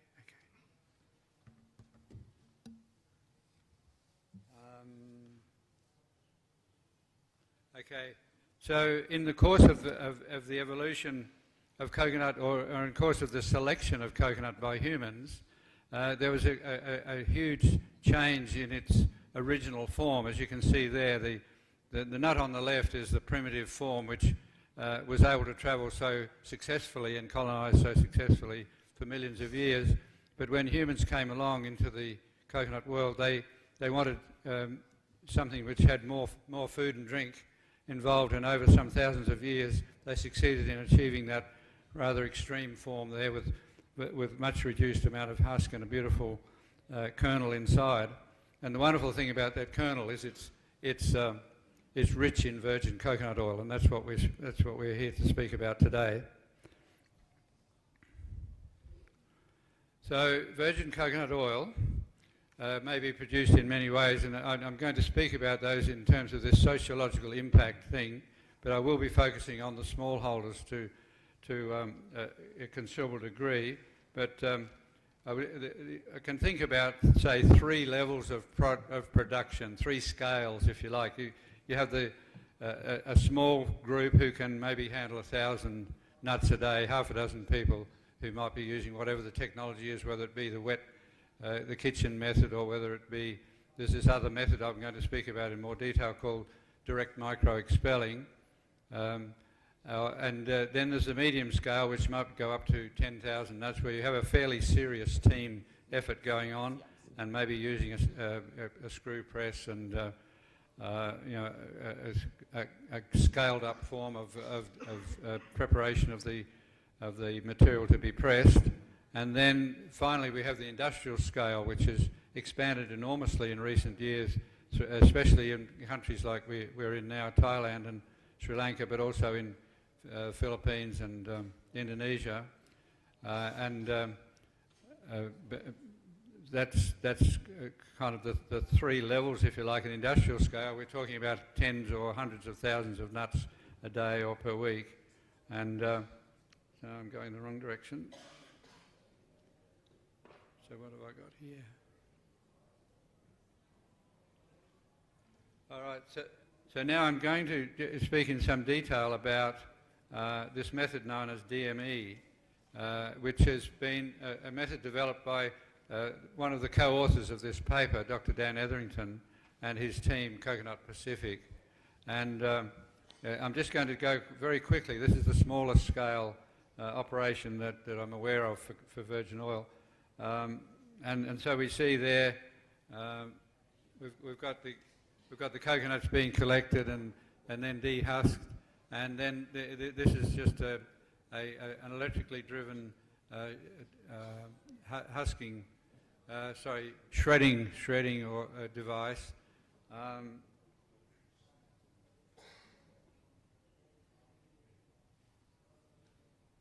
And then there's a dryer which is being fueled by the husk and shell, and the material. Here we go. So the material is dried on a stainless steel plate. This is the shredded coconut, and it's being moved. The plate would be at a temperature of about 65 degrees, and the material is spread thinly and moved around very rapidly, so it is not burnt in or browned in any way. And then the material, 3.5 kilograms of fresh kernel provides enough dried kernel to fill this cylinder here, and there's an arm there with activating a plunger. There's a plunger at the top, and the arm is going to be used to force the plunger down, and in that process the oil is expelled through the fine holes throughout the cylinder and accumulates in the dish at the bottom. And there's just that's a working group there, 4 people who can convert coconut within 1 hour. They can convert coconut from the freshly split nut into VCO here. So it's a very, very rapid and very efficient in the context of a tiny operation like that. So this company in the Solomon Islands began work a number of years ago, and you can see that they've succeeded in exporting year by year more and more virgin coconut oil, up to aiming for about 200 tonnes in 2017. The technology has been adopted by a large number of villages where people are trained to use that technology. It's not particularly complex, but training is quite important. We're talking about people who are, as I say, they're in a transitional stage between being subsistence farmers and being, manufacturers, if you like, or oil producers. So there's a case here, a presentation here, that there are 21 villages at the moment who are bringing oil into a central point in Honiara in the Solomon Islands, and the table shows the number of barrels that are being accepted. You've got the 21 names, the number of barrels that are being accepted, and they have a very strong quality control, so that barrels are ejected if there's any issue at all about the quality, the colour, the cloudiness or whatever. And so we can see there that I think the proportion, we've got 259 total, 46 of which have been rejected in the 2 months of this year. So that's about whatever that is, 15% or whatever rate of rejection. So it's a careful monitoring that is carried out to ensure that the quality standards are kept high. Now this illustrates that in fact the operators have decided to go a little better than the APCC standard for free fatty acid, and they are aiming at the moment for this level of 0.1% of free fatty acid, but even aspiring to do better and get as low as 0.08% of free fatty acid, which is an extremely high quality standard. So I'll now just try to get a little bit to grips with this sociological impact idea. VCO is providing an alternative to copra. Now, copra is hard work. I mean, the people of the tropics they kind of grew into copra through the plantation industry that was founded somewhere around about 1880 to 1930, when there were hundreds of thousands of hectares of coconut palms planted around the world, you know, by the big investors.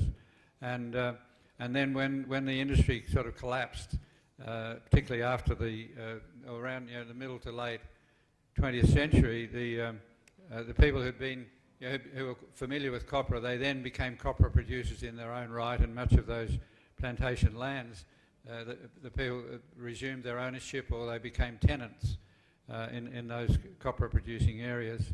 And so we're just sort of pointing out that copra is still being produced in a big way by these people. We've seen the data, the wonderful data we've just been seeing from our previous speakers. And so much of that copra is being produced by smallholders. But it's tough work. It's often, in the case of Melanesia, these partially transformed societies, often they'll do it when they need money for medical reasons or education reasons. And so we refer to that as just simply fundraising, and it's very much male work, male dominated. The males do the dirty work, if you like, and they get the money. And in many cases, there will be some others involved in it, but usually it's the men. There's very little gender equity or gender involvement in terms of women. Then we have the comparison then with VCO.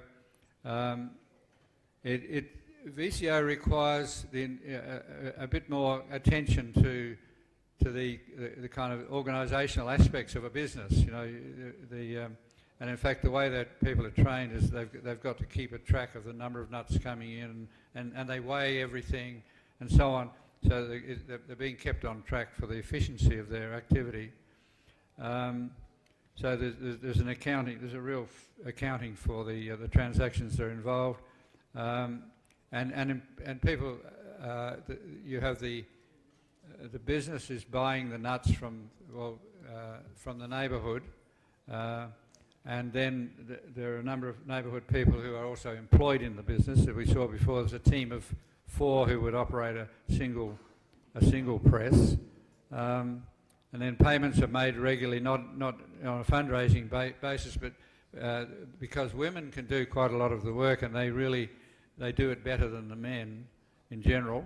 The women get involved in actually receiving some of the money, so that's quite a significant change from the copra time.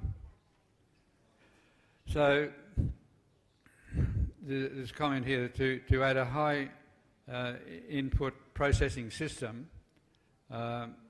into a transitional society requires more than a technical fix and some training. So we're talking about people who are completely unfamiliar with these kind of mechanical and engineering sort of things, simple as they are, and so there's got to be careful training at the beginning.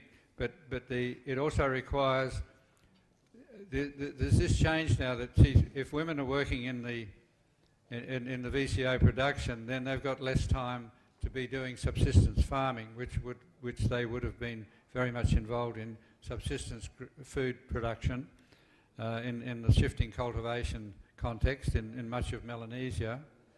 So it requires an abandoning of a way of life, and the old way of life worked in a certain way, and status was kind of fixed in relation to what people did, and so it's abandoning that way of life that provided status, identity, and moral order, and which is therefore it's highly resistant to change. So this is a comment by a sociologist, and he's sort of saying, well, things will not change quickly. People will enter enthusiastically into the business of this wonderful new technology, but there's a whole lot of things that are going on in their own relationships with each other because of the way that more people are earning money, the money's being distributed differently, and that there's a kind of a discipline involved to make a success of a small business that's producing virgin coconut oil. So that's it for my talk, but I've got a little video here which I'd like to show, which is simply showcasing the operation of the VCO production. So if you can bear with me for a moment. Please help by choosing New Life products, the oil that's changing lives. Thank you too much. We'll begin the session now. I'd have the great pleasure of introducing our first speaker from China, Mr. Deng Fuming, who is a researcher from the Research Institute in Hainan Island in China. And the title of his talk is Virgin Coconut Oil Production and Marketing in China. Thank you. Ladies and gentlemen, good afternoon. First, I'm very glad to be here and have this presentation. Thanks to the organizer of the conference. Today, my presentation topic is Chinese production and marketing for virgin coconut oil. I'm come from China, Coconut Research Institute, CADAS, from Hainan. Now, my presentation divided into 5 parts. First, I want to start my presentation from those 2 maps. The first map is Chinese map on the left. You can see the red area is the tropical area of China. As we know, Chinese is very big, and the big land and it's rich everything, including the population. And some people thought Chinese is rich in money. That's true, I think, but not me. And but for the coconut, it's very small. You can see the red area from the mainland, from the southeast coast to the west coast. They can grow, the coconut can grow, but most of them can not have the fruits because the temperature is low. So the fruits will fall when the temperature is down. Only in the Hainan Island, the coconut can grow and have fruits. The fruits yield in Hainan Island is very small compared to the world and compared to the other countries such as Indonesia, India, and Thailand, even Thailand. And the map from the right side is the cultivation distribution in Hainan. And I come from Hainan, the Wenchang city. Wenchang city is the small town, but the coconut grow well and account 34% of the coconut production of the Hainan Island. The second is Zhonghai, is also a city, account for 50% of the production of Hainan. And there are about 240 million coconuts each year produced in Hainan, and there are also more than 30 types, 200 varieties of coconut products can be produced in Hainan.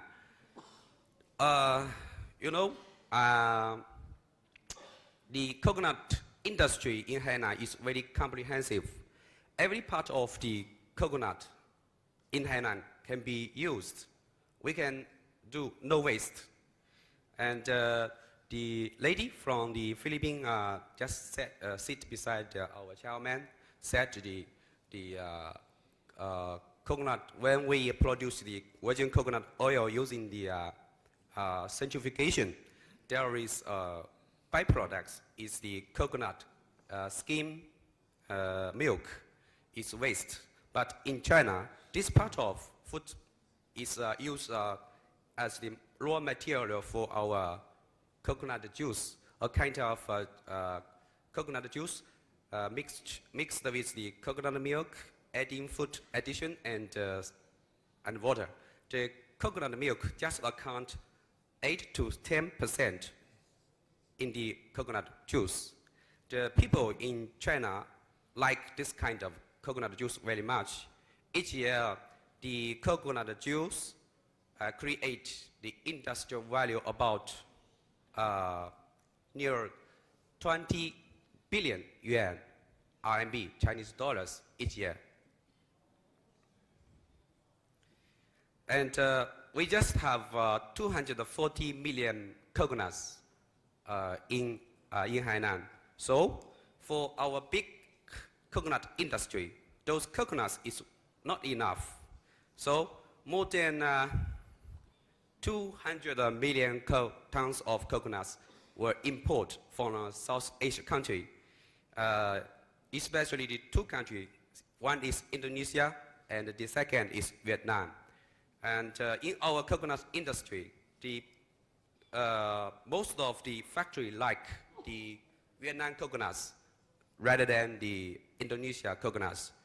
I don't know, I asked the manufacturer why they like Vietnam than Indonesia, and they say they don't know why. I think just maybe the coconuts from Vietnam is short cheap than the Indonesia. And in Hainan, the utilization of the local coconuts in Hainan, I said among the 240 million coconuts, we just have 32% of the coconut water to processing, and 40% of the coconuts we use as the fresh coconut for drink. And there are also 16% of the coconut was waste. This is because in Hainan, the coconut farmer earn a little than the others. Some coconuts grow in the wild area. They don't want to collect it. It's very, because the labor force is very expensive now in China. And nearly 12% we use to the others. And the second part, I want to talk about the coconut oil international trade in China.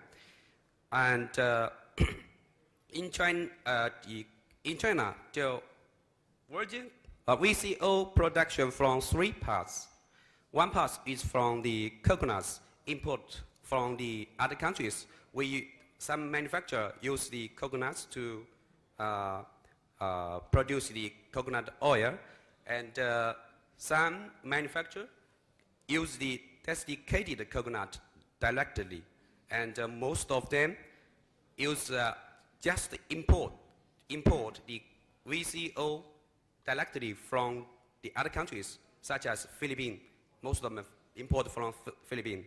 So I want to talk about the coconut imports in China. Nearly about every year, from 2009 to 2015, the imports is increasing every year. Now, last year, the year before last year, about 220,000 tons. That means more than 2 billion, I think 2 billion coconuts imported from the other country. And the coconut oil, those imports including the coconut oil and a small part of the virgin coconut oil. The other part of coconut oil, not VCO, used to the other industry, such as the daily chemical products, and the cream, and the other industry. And this is the coconut desiccated imports from China. Some of people, some of the manufacturers use the desiccated coconut to press to produce the VCO coconut or VCO. And most of the coconuts desiccated, used to as the food addition to the other foods, such as Chinese mooncake and breads. And before 2009, no VCO products lists in the Chinese market. But in recent years, more and more people realize the VCO health, and the VCO start to enter the homes. Now, there are only about 5 companies can produce his own VCO, and but we have more than 50 VCO branding of trademarks were sold in the market by now, 2016. That means 15 VCO trademarks. That means there are 50 VCO company. Okay. And those 5 VCO manufacturer, they use the 2 methods, dry process and wet process. Is similar to the other country, but in recent years, because the high cost of the centrifuge method and the microorganism contamination of the fermentation method, and they all like to use the dry process to produce the VCO. This is our centrifuge method to extract the VCO, and now they all use this dry method, the high pressure to produce the VCO. Now, there are dozens of VCO products sold in the market, including different specifications of the coconut oil, daily chemical products, and cosmetics. Most of the coconuts, VCO products sold in the online store, they like to sold on the online store because the international shopping is very popular in China now.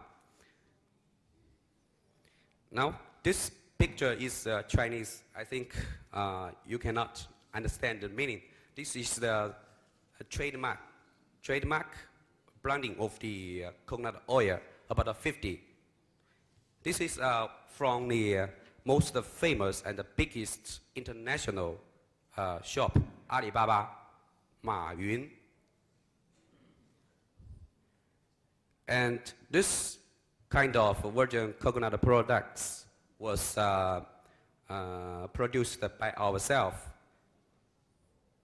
This is another brand of the VCO products by the Meiye Technology Company.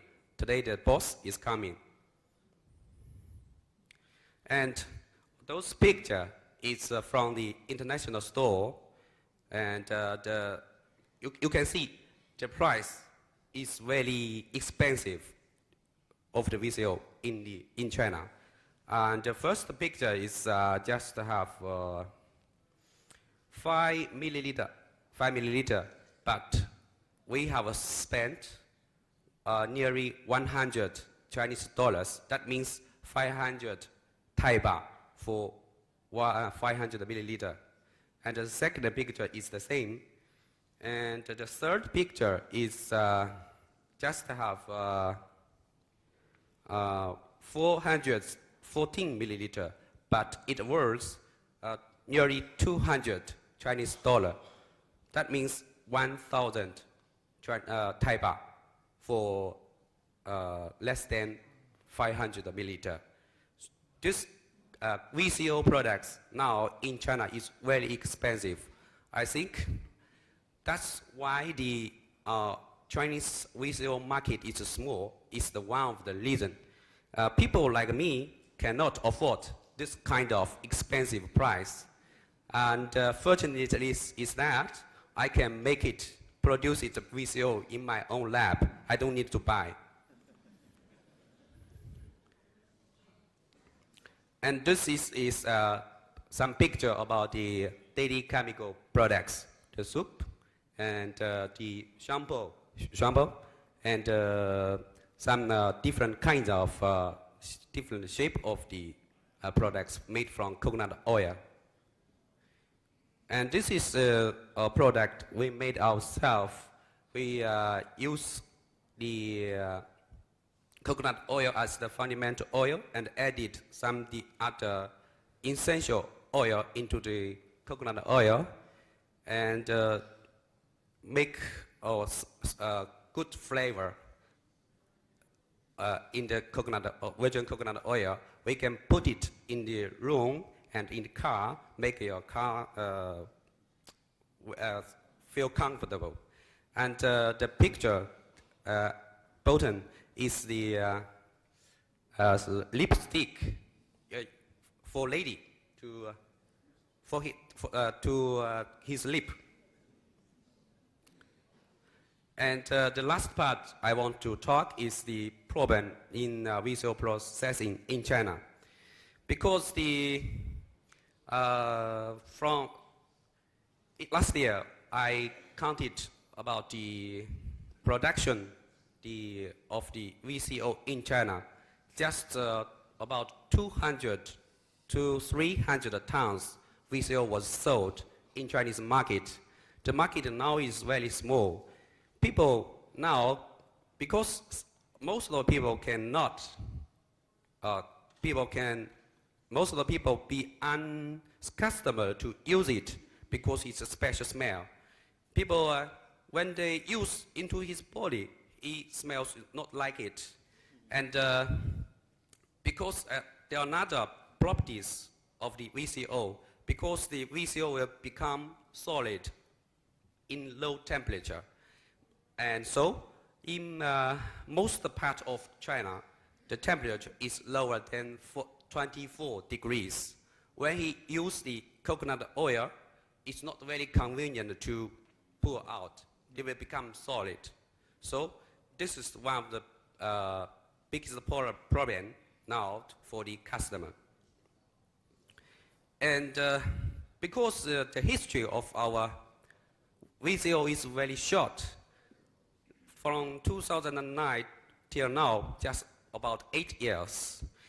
And the manufacturer of China produce the coconut oil, the other follow. The same is the same product show in the market. They don't have new products. Just the different size of the VCO, the bottle. And limited raw material. As we said before, we nearly 80 to 90% of the coconuts we need imports from the Asian countries.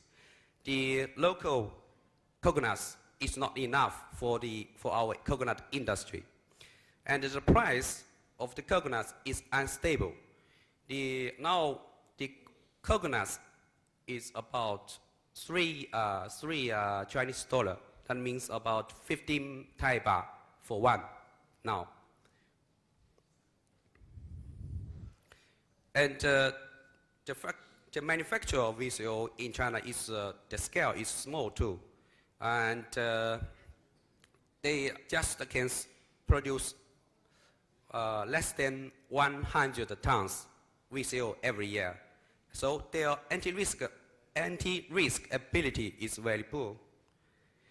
And because of the high price and this small scale company has not enough money to do the market development. So in future, I hope the VCO market in China will be prosperous. Thank you. That's all.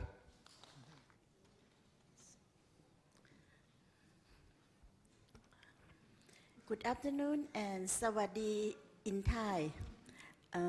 My work present today is about value added of the virgin coconut oil in terms of food and cosmetic First paper is physical property of virgin coconut oil based mayonnaise.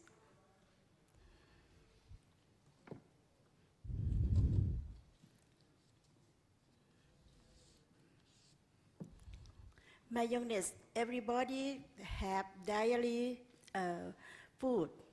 It's typical oil in water emulsion, prepared from vegetable oil, egg yolk, vinegar, sugar, salt, mustard, and variety of food additives. Normally, it contains about 50 to 70% of vegetable oil. In Thailand, generally use soybean oil, both unhydrogenated and hydrogenated soybean oil.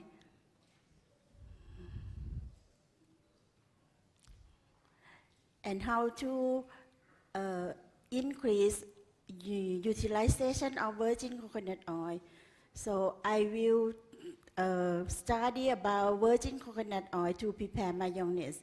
Because of virgin coconut oil is high lauric acid, high nutrition, and high stability. It's all coconut oil or virgin coconut oil available in Thai supermarket. My objective is to increase utilization of virgin coconut oil to produce virgin coconut oil mayonnaise, to produce with fractionation virgin coconut oil, both virgin coconut oil fat and virgin coconut oil liquid at the level of oil 70% and 45%, and to develop formulation mayonnaise for future industry. I prepare virgin coconut oil in laboratory by fermentation. 1 kilo of coconut meat with clean water. We have coconut milk. After that, we concentrate coconut milk in the refrigerator for 1 or 2 hours and leave coconut cream for overnight to obtain virgin coconut oil.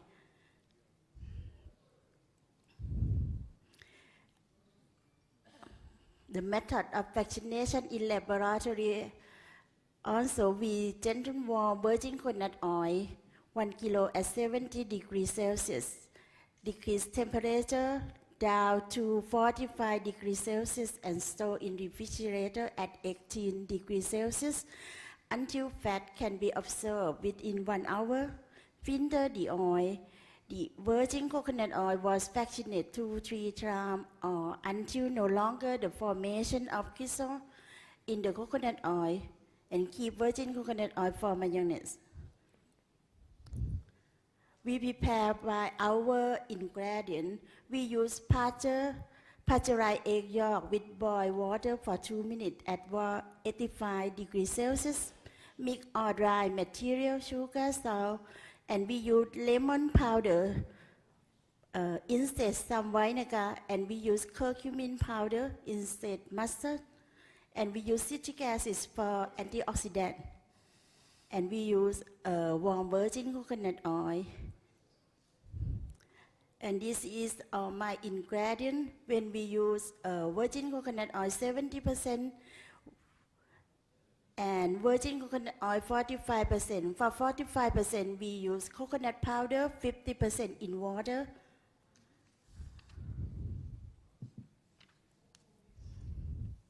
In laboratory analysis, we looking for fatty acid composition, sensory analysis, A9 point hedonic scale, 1 equal to at lowest desirability, and 9 equal to at highest desirability.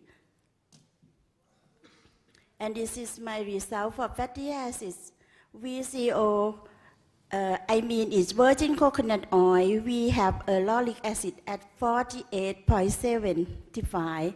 And when we fractionate one fat, VCO-F1, we found lauric acid at 51.18. And VCO for fraction 2 is mean a liquid. We found lauric acid at 44.5.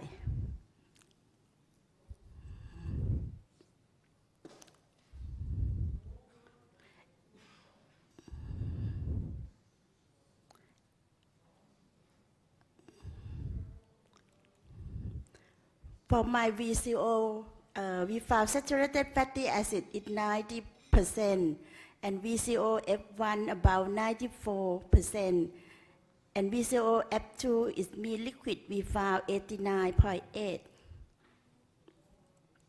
And total unsaturated VCO at 9.38, VCO F1 at 547, and VCO F2 liquid is about 10.12. And sensory evaluation is quite similar. We compare with my mayonnaise with virgin coconut oil, compare with commercial soybean mayonnaise. Its overall acceptability about 5.2. And normally, who have tasted my mayonnaise, they still like soybean mayonnaise 6.2. So, my result sensory evaluation, 70% virgin coconut oil mayonnaise. Sensory evaluation did not different, but also commercial soybean mayonnaise. Good taste, good flavor, and color, but for their stability still need to study further. And my 45 virgin coconut oil mayonnaise contain 25 coconut milk in ingredient. It's not good. It decreases shelf life of mayonnaise because of high moisture content.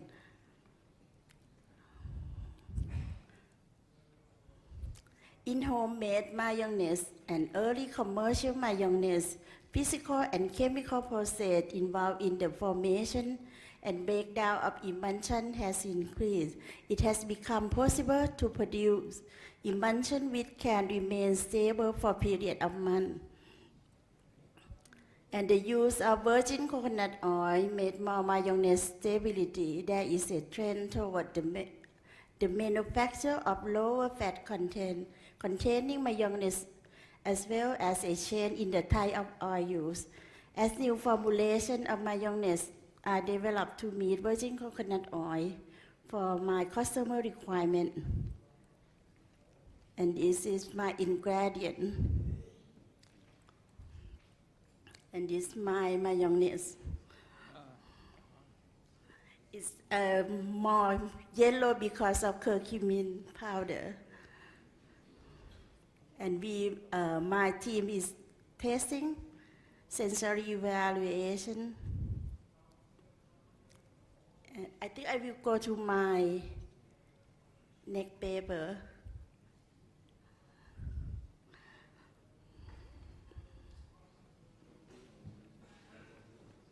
Thank you very much, Sawasti. Would you I like will have one paper. one question? Right. Can anybody? Yeah. Okay. We have Jim. Is it? Yeah. One question.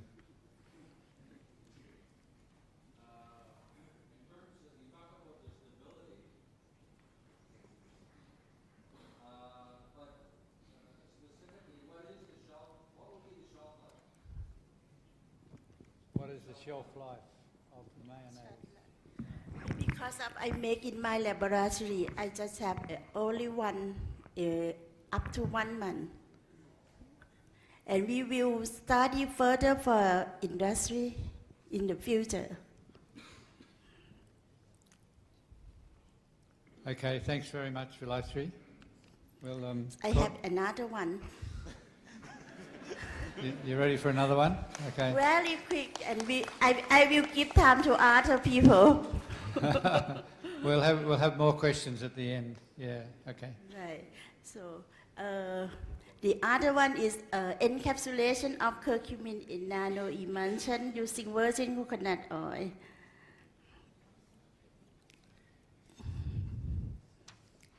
Virgin coconut oil is natural with or without heat, without chemical additive, rich in medium chain fatty acid and lauric acid. Only in Thailand is about 44 to 50%. And everyone know is virgin coconut oil as health food. I work with my curcumin. Curcumin is a phytochemical in turmeric extract. Is a natural product. Their property is antioxidant, anti-aging, whitening agent, and anti-inflammatory. So I bring virgin coconut oil and turmeric to my work. Is curcumin powder. And nanoemulsion is one of nanotechnology. Nanoemulsion are oil in water or water in oil as the form of transparent, translucent, colloidal dispersion. Nanoemulsion doublet size is usually in 20 to 500 nanometer.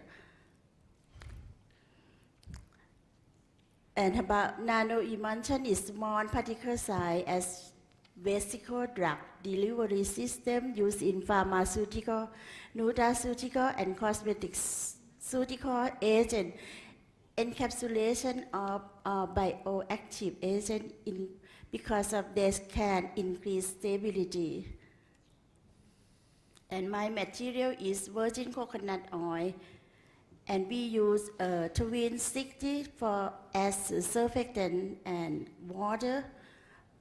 My ingredient to start preparation of nanoemulsion is 20% of virgin coconut oil, surfactant is 20%, and water is 60%. Right. And we run my work with solid lipid nanoparticle, and we have nanoemulsion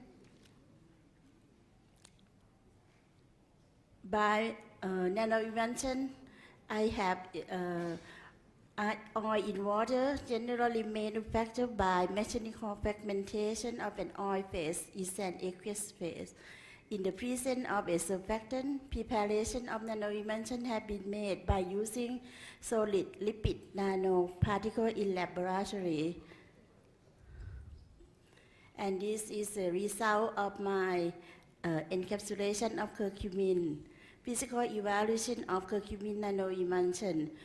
We run on virgin coconut oil, twin 60 water in rate of 20, 20, and 60. We found particle size range from 268.47 to 284.57. And we have a theta potential in 2018.95 to 23.37.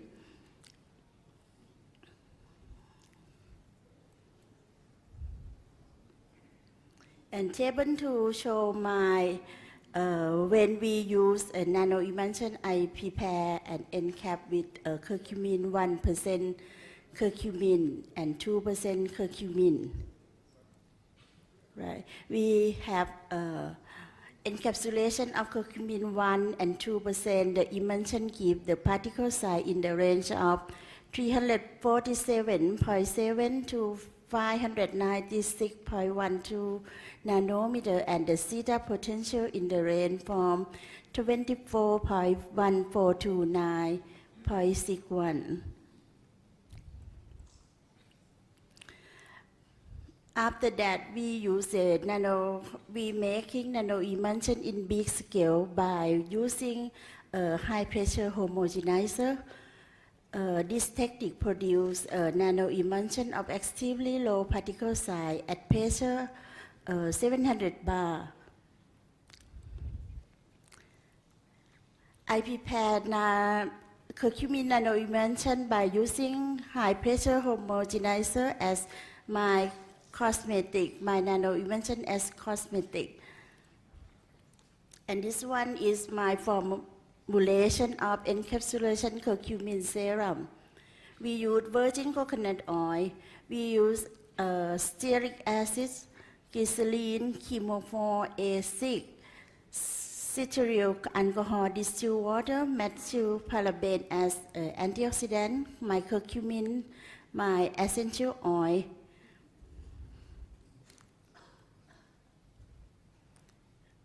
This picture shows how to prepare nano emulsion.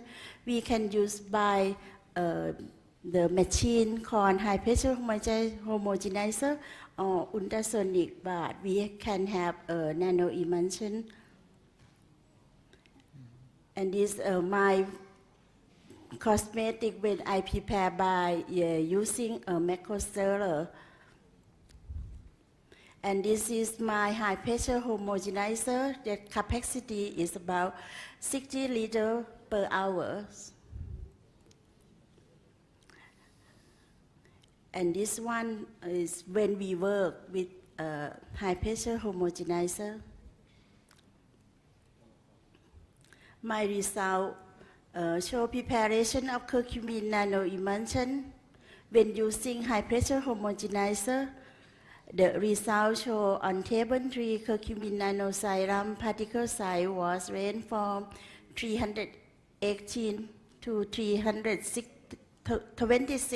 nanometer, and zeta potential was ranged from minus 25.1 to 26.2.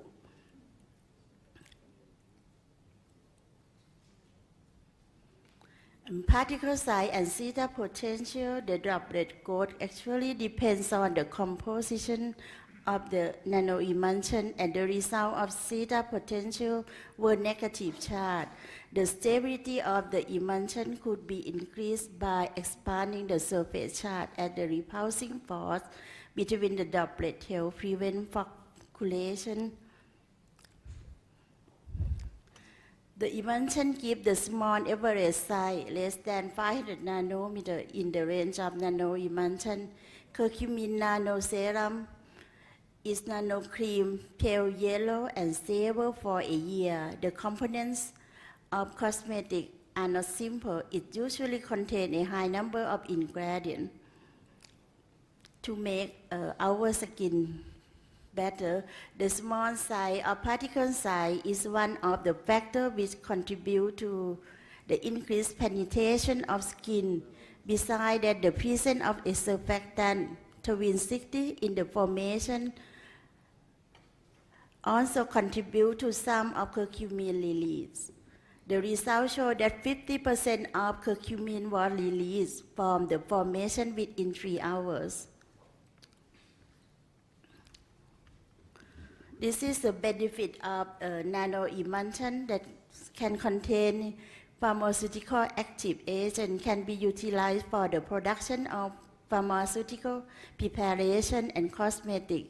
A great variety of products with different visual aspects, richness, and skin feel are around with nanoemulsion, lotion, transparent milk. These products are easy value in skincare products. And future industry perspective. Nanoemulsion has proved to be versatile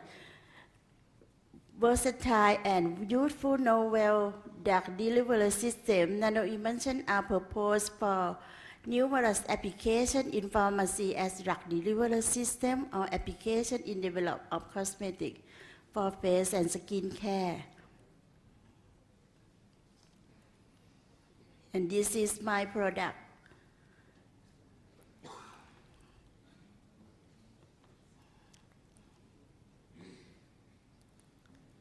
Curcumin nanoparticle improve the physical-chemical property of curcumin and effectively enhance its antioxidant and anti-hepatocyte activity. Overall, nanoemulsion formulation may be considered as effective, safe, and comprehensive formulation for the delivery of pharmaceutical and delivery of bioactive in cosmetics.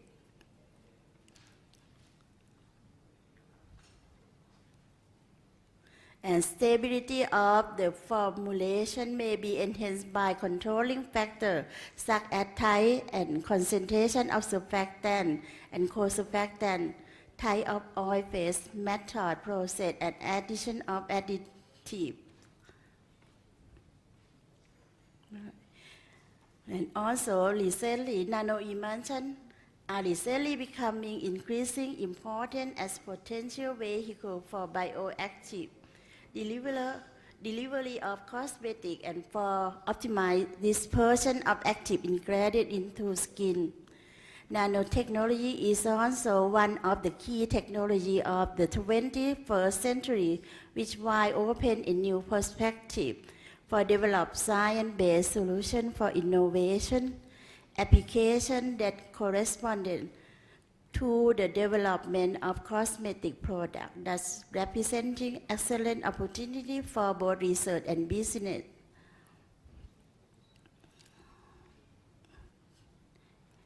There are all my products.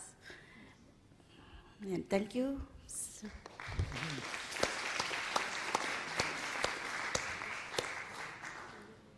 Talking about high-speed separators for continuous and batch production of VCO. Our company and our solutions for virgin coconut oil production. I work at the business unit for high-speed separators, which are located in Stockholm, in Sweden. And there we have approximately 200 people working with R&D, sales support, and product management. And we have a test lab for high-speed separators. And we do support and development of separators for the global organization.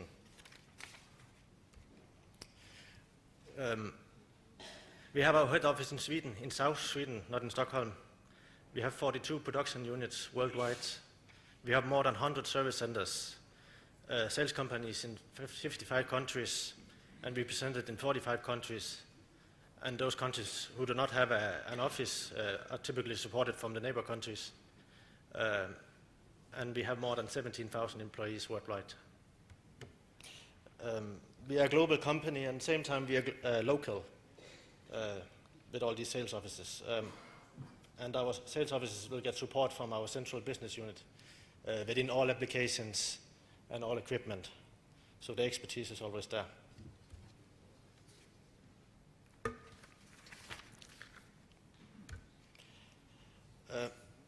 The first disc stack separator, or high-speed separator as we call it internally, was invented by Gustave de Laval in 1878.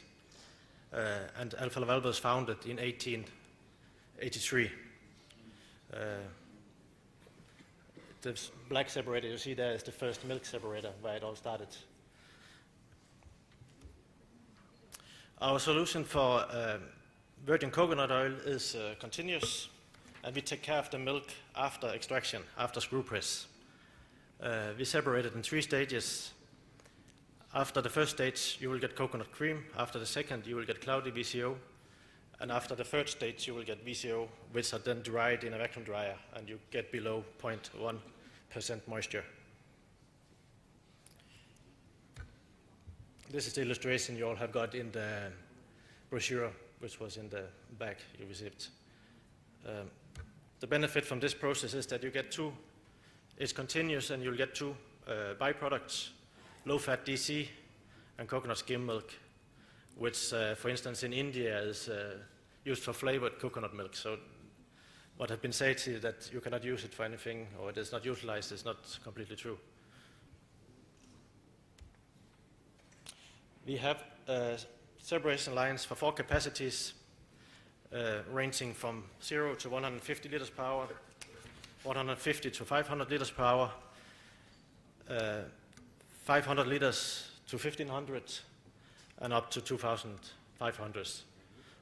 And we can, of course, do lines for higher capacities than that. It is very flexible. The smallest machine for 150 you can use for batch production.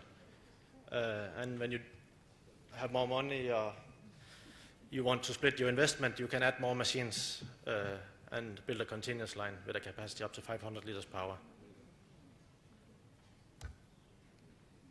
We offer 3 solutions, 3 options. You can go for the separators only, and then you can build the rest yourself or have a local supplier to help you. You can buy separators or Alfa Laval core components, which is pumps, heat exchanger, vacuum dryer, etc. Or you can go for the complete scope. Then we will do all the engineering. You'll get a detailed PFD and PID. We will take care of the engineering, the programming. You will have all piping and fittings will be included, and you'll have a centralized control panel from where you can control the complete process, which is completely automatic. The benefits from our process: you will get better sensoric properties than VCO from high expeller method. Due to the low temperature of 50 degrees, with the temperature we separate at, there will be no risk of color change, and we will not change any properties in the VCO. The energy consumption is low compared to DC process, where you will need a big dryer. You will get low-fat DC and skim milk as byproducts, and the skim milk you can, as I said, use for flavored coconut milk. It is a continuous process, so the labor required is minimum, and there's less risk of contamination. You minimize the human factor of those risks. Our centrifuges are self-discharging, which ensures a high yield. You don't have to clean manually. Each time you open the machine, you will lose product. And first of all, it's hygienic. We have a number of references worldwide. We were, for instance, the first supplier of a continuous VCO line in Africa, the one we supplied to Ivory Coast. And we have a lot of products ongoing. And of course, we are well represented here today, so we are represented by salespeople from 4 countries. So please feel free to approach us. Thank you. The island countries and the Solomon Islands in particular, with results of research carried out and conclusions. I'm here this afternoon to make this presentation and a critique on the... Oops. Hold on a second, I've got the wrong one, haven't I? I'm really getting in a mess here. Could you all just amuse yourselves for a minute or two while I get myself straight? Oh, goodness me. This isn't... Sorry, I still can't work this. Oh, okay, I think I've got it. Okay, sorry for the delay. A critique of the VCO production in Pacific Island countries and the Solomon Islands in particular, with the results of the research carried out and the conclusions that may be drawn from them, and recommended intervention to provide for future growth of rural sector VCO producers. Now, making good quality food grade VCO for export sale profitably has always been a challenge for small-scale rural communities in the Pacific Island countries like the Solomon Islands, and that situation persists today. Although it is produced daily for domestic use by most households in small amounts for home cooking, it is a quantum leap to establish and operate a successful business-making VCO, at a price and quality that is accepted globally. Small Pacific Island countries like the Solomon Islands do not have the resource or economies of scale to compete with the major players in the industry, so boutique markets must be found. The Processing Manual for Virgin Coconut Oil and its Products and Byproducts for Pacific Island Countries and Territories, that's the title that was published by SPC in 2011, comprehensively and eloquently describes the various methods of producing VCO for small, medium and large enterprises. The value of this manual for any entity engaged in VCO production cannot be overemphasized. Much of the manual deals with processes that are inapplicable to the small-scale rural enterprises that exist in the islands like the Solomons, which do not have the land mass or infrastructure to achieve the same economy of scale as the large producers in countries like the Philippines, Thailand, Indonesia, etc. This presentation will therefore focus on the 2 processes currently operating in the Solomon Islands and the difficulties under which they operate. All coconuts in the Solomons are grown by smallholders since the large plantations were broken up 35 years ago. For many years, copra remained the only source of cash income for smallholders, until manually operated labor-intensive downstream processing equipment was introduced by foreign companies 10 to 15 years ago. Regrettably, little progress has been made since. The two processes for small-scale rural production currently operating in the Solomon Islands at village level in rural locations are low-pressure extraction and the fresh-wet fermentation process, otherwise known as LPE and FWP, both of which are inefficient and have severe limitations that will be discussed during this presentation. 85% of the population are almost completely dependent on copra for cash income, so any form of value addition should, on face value, be attractive. Several rural communities have tried making VCO commercially, and many have failed for various reasons, but mainly quality, high labor input, and inefficiency. 15 years ago, quality was not such an issue, but recent introduction of international quality standards have ruled out a lot of VCO produced on a small scale by small rural communities. The Codex Alimentarius Commission, Codex, for VCO makes the quality issues abundantly clear. Since independence in 1978, many plantations formerly owned by expatriates have fallen into disuse. So 50%, around about 50%, of the resource is no longer harvested. A socio-economic change in rural life and urban drift has caused a devastating decline in the coconut industry in many Pacific islands. 60% of the population of the Solomon Islands is under 20 years old, and this demographic has no interest in small-holding subsistence farming that they perceive is too much work for too little return. This attitude is largely a response to the insidious control of the coconut industry by a cartel of foreign-owned companies that exploit smallholders and keep prices low.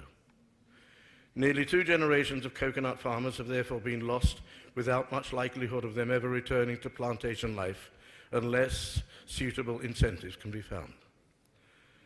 Small-scale production of VCO should be attractive and profitable, but LPE and the fresh-wet fermentation process under present circumstances are inadequate.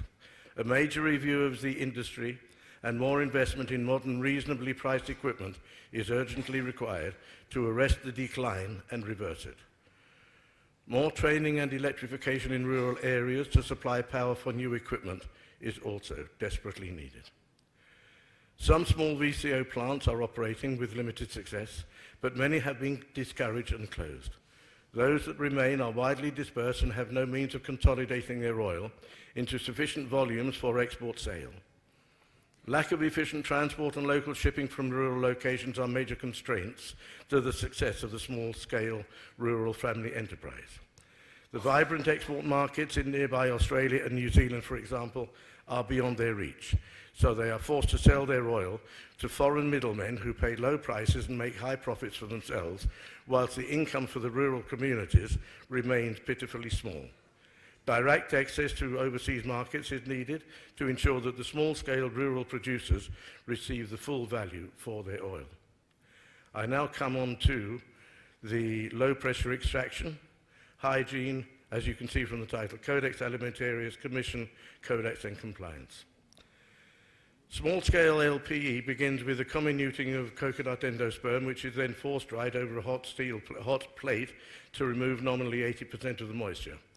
Neither of these processes have suitable hygiene or temperature controls in place that meet current standards, and neither are such controls profitable to retrofit to the existing LPE equipment. VCO, by definition, should be water clear, and the Codex definition precludes alteration of the nature of the oil, in this case, color. Hot plate drying discolors and the comminuted endosperm, so the oil extracted is not water clear, but yellow and fails a Lavie-Bond color test. Excuse me. The Philippine Bureau of Product Standards, PBPS, has been a major contributor in the establishment of the international quality and hygiene standards for VCO. And the adoption of the Codex General Principle of Food Hygiene, CAC RCP 1-1969 Rev 4-2003.1, most national standards, excuse me, and the APCC international standards have adopted this codex, but most VCO producers in the Solomon Islands are unaware of it. In addition, to the hygiene standard, an upper limit of lauric free fatty acid content is set at 0.2%, but none of the 15 samples analysed from LPE plants in the Solomons were compliant. In February this year, the Solomon Island government gazetted new regulations that will bring the quality of all coconut products up to internationally recognised standards. Products, especially VCO, that do not comply will not be given an export permit by the Solomon Islands Commodities Export Marketing Authority, SEMA. In addition to failing the 0.2% upper lauric free fatty acid and the Lovey Wand water clear test, all LPE VCO tested failed to meet the minimum Polensky number of 13. That is probably due to the hot plate driving off most of the volatile fatty acids before the VCO was expelled. Small-scale rural LPE extraction plants use manual presses of various descriptions, but they all require a labour force of at least 6 fit young men to produce 50 litres of oil per 12-hour day from 1,000 nuts. Research in several locations using 3 different brands of manual press have all provided very similar results. The recovery of oil is no better than 30% of the weight of the dried comminuted coconut, leaving 20% plus residual oil in the spent meal, which an LPE plant cannot recover. The spent meal may be used as stock feed, supplement, but has very little value. LPE is therefore extremely inefficient. LPE producers LPE producers usually buy coconuts from nearby small holdings at US 10 cents each.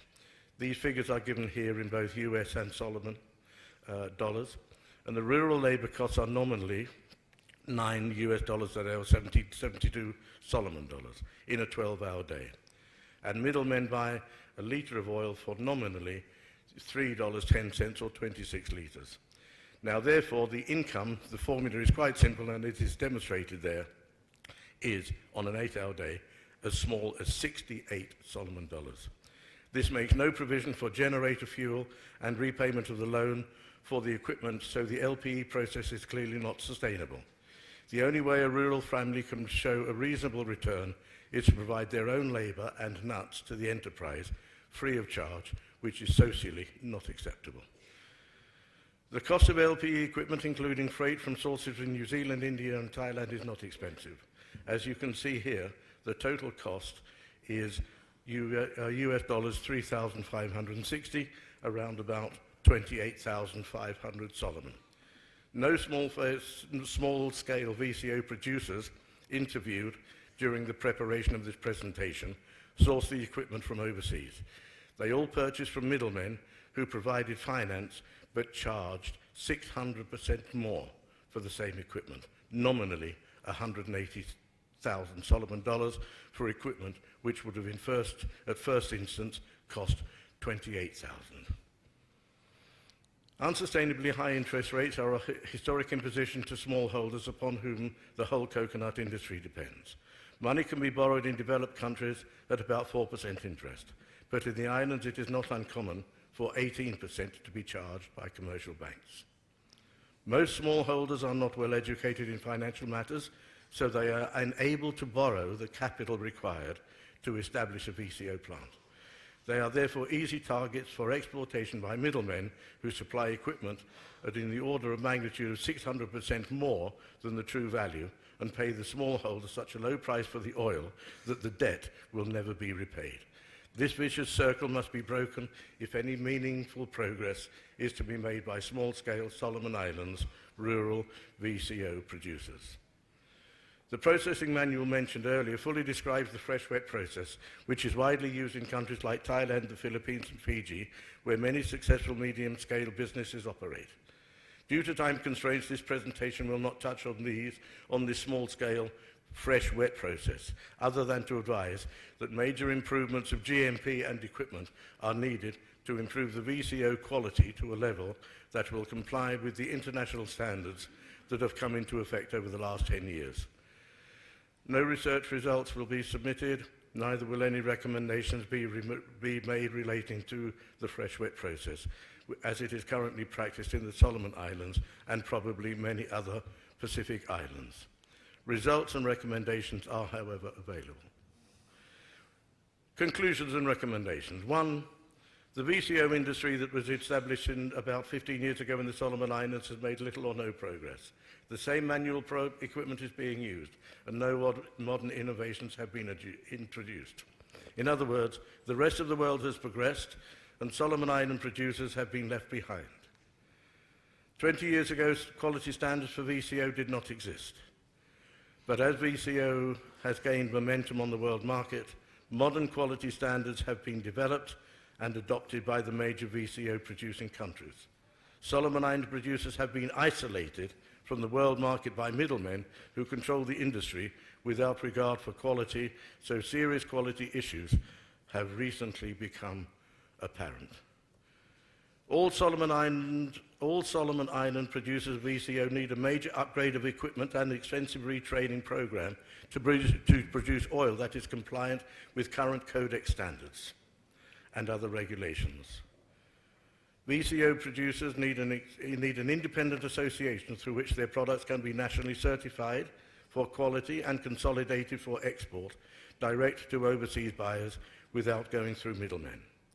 SPC and other NGOs may be approached for assistance with 4 and 5 above. APCC should also be approached for assistance in making contact with overseas buyers in order to sell VCO and buy products at genuine world market prices. For LPE VCO, the most important first step is to construct the construction of tunnel solar dryers for the comminuted endosperm, kernel in other words, to replace the steel hot plate dryers. Solar dryers are simple and inexpensive to build with local materials. A number of simple but efficient designs can be found by Googling solar dryers. Digital temperature controls, moisture meters, and solar-powered fans available from Australian suppliers and others prevent the comminuted coconut from ever exceeding 50 degrees centigrade, so the VCO produced will always be water clear. Solar dryers function even on cloudy days and in light rain or drizzle, when temperature elevation of 20 degrees above ambient can still dehydrate a batch of comminuted endosperm in around about 4 hours. And here we just have a diagram of a very simple tunnel, a drying tunnel, showing the solar collector, the area where you would dry the coconut, covered by clear polythene sheet. Excuse me.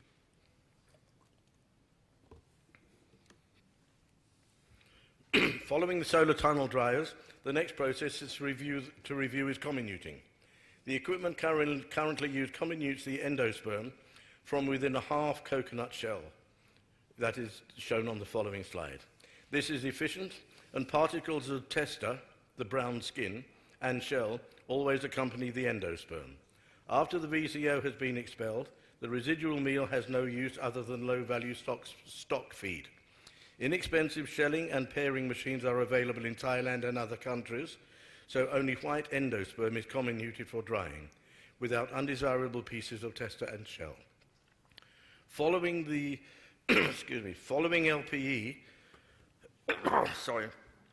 following low pressure extraction, the spent meal can now be sold as high value reduced fat desiccated coconut that could acquire HACCP accreditation and achieve good food grade status.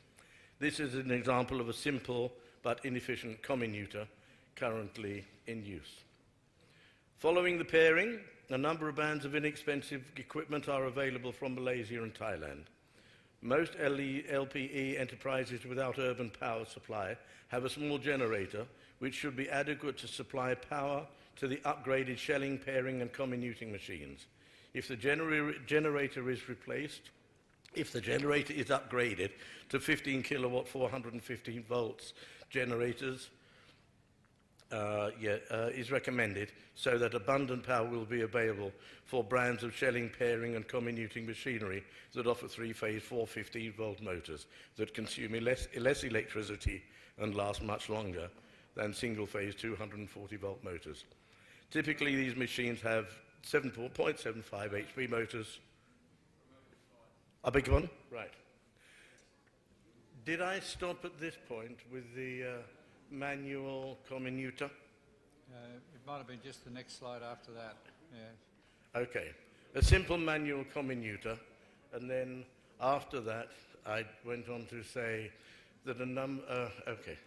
And this is, I mentioned the fact that with this method of comminutor, the pieces of tester and shell invariably go into the comminuted endosperm.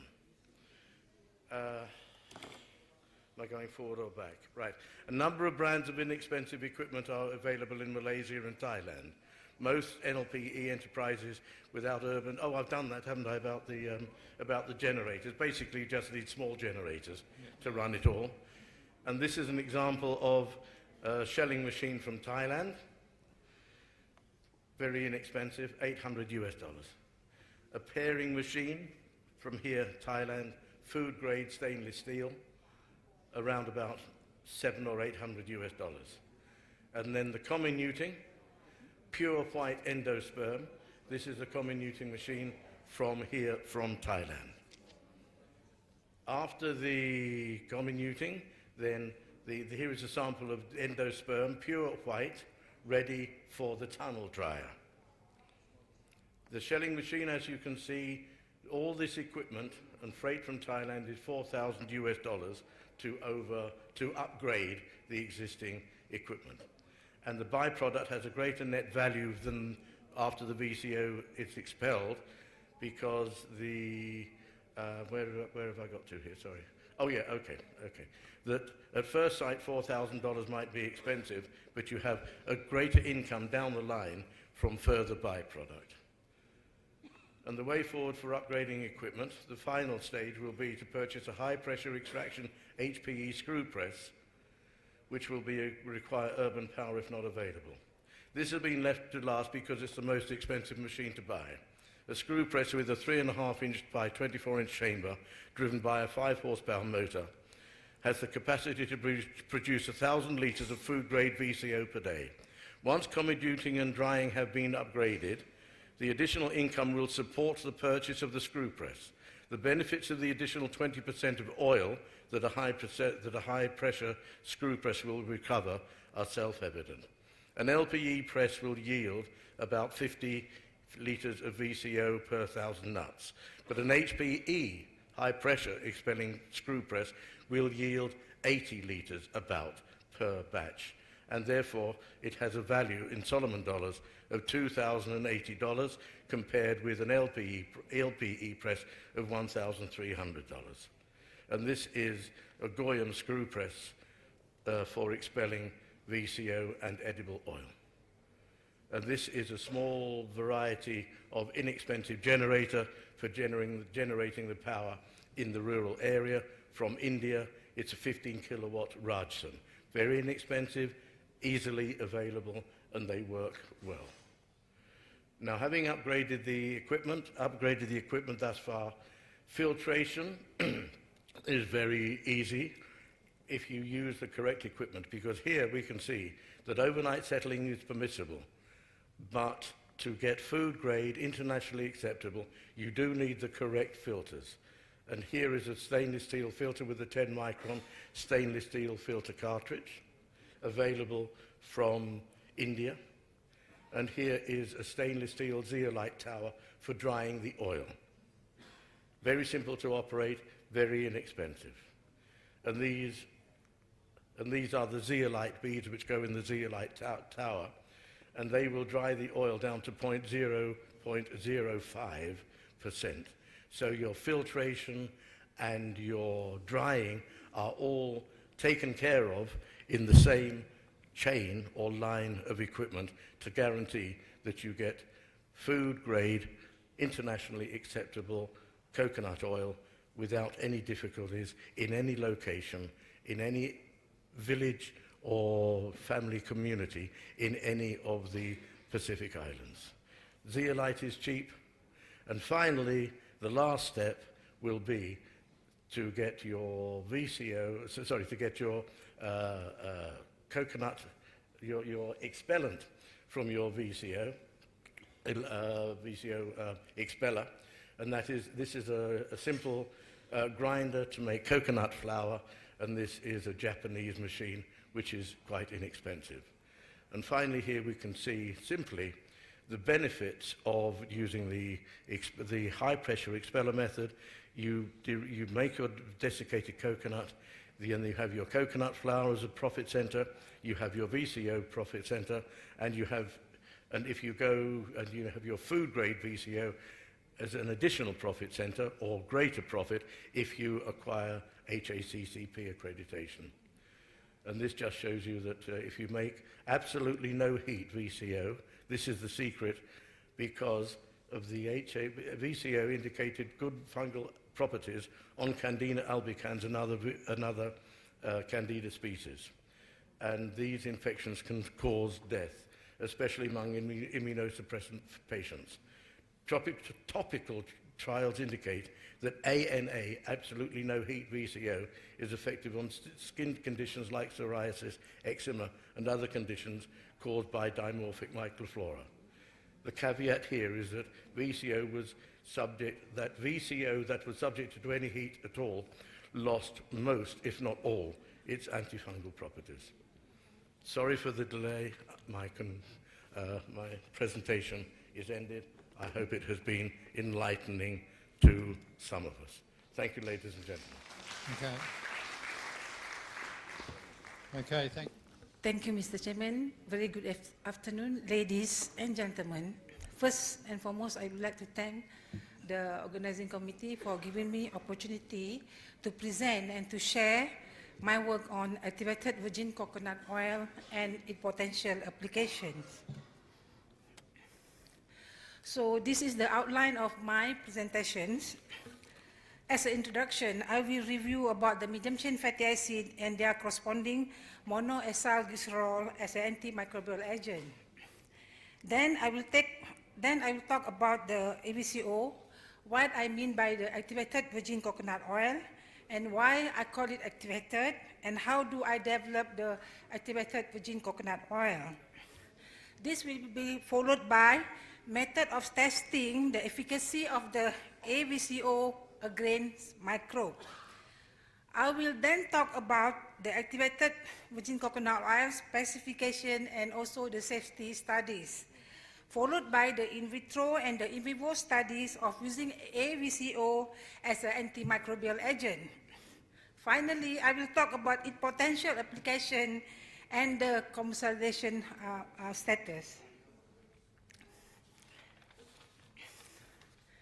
The medium-chain fatty acid and their corresponding monoacylglycerol have been recognized since 3 decades ago to have ability to act as an antifungal, antibacterial, antiviral, and antiprotozoal.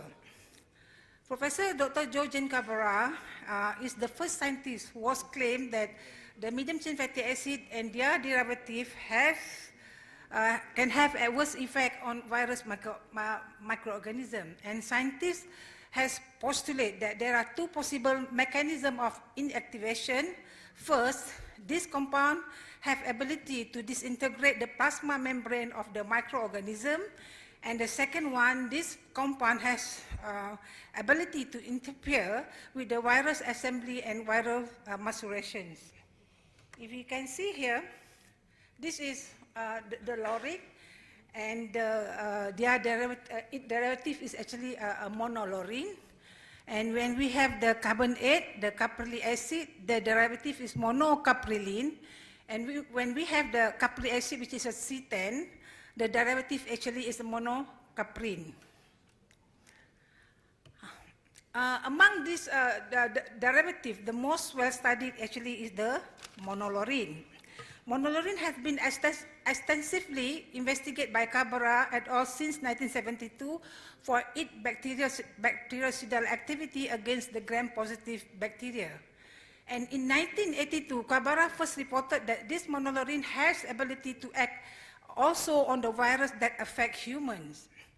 Research have shown that the enveloped virus are inactivated by monolaurine.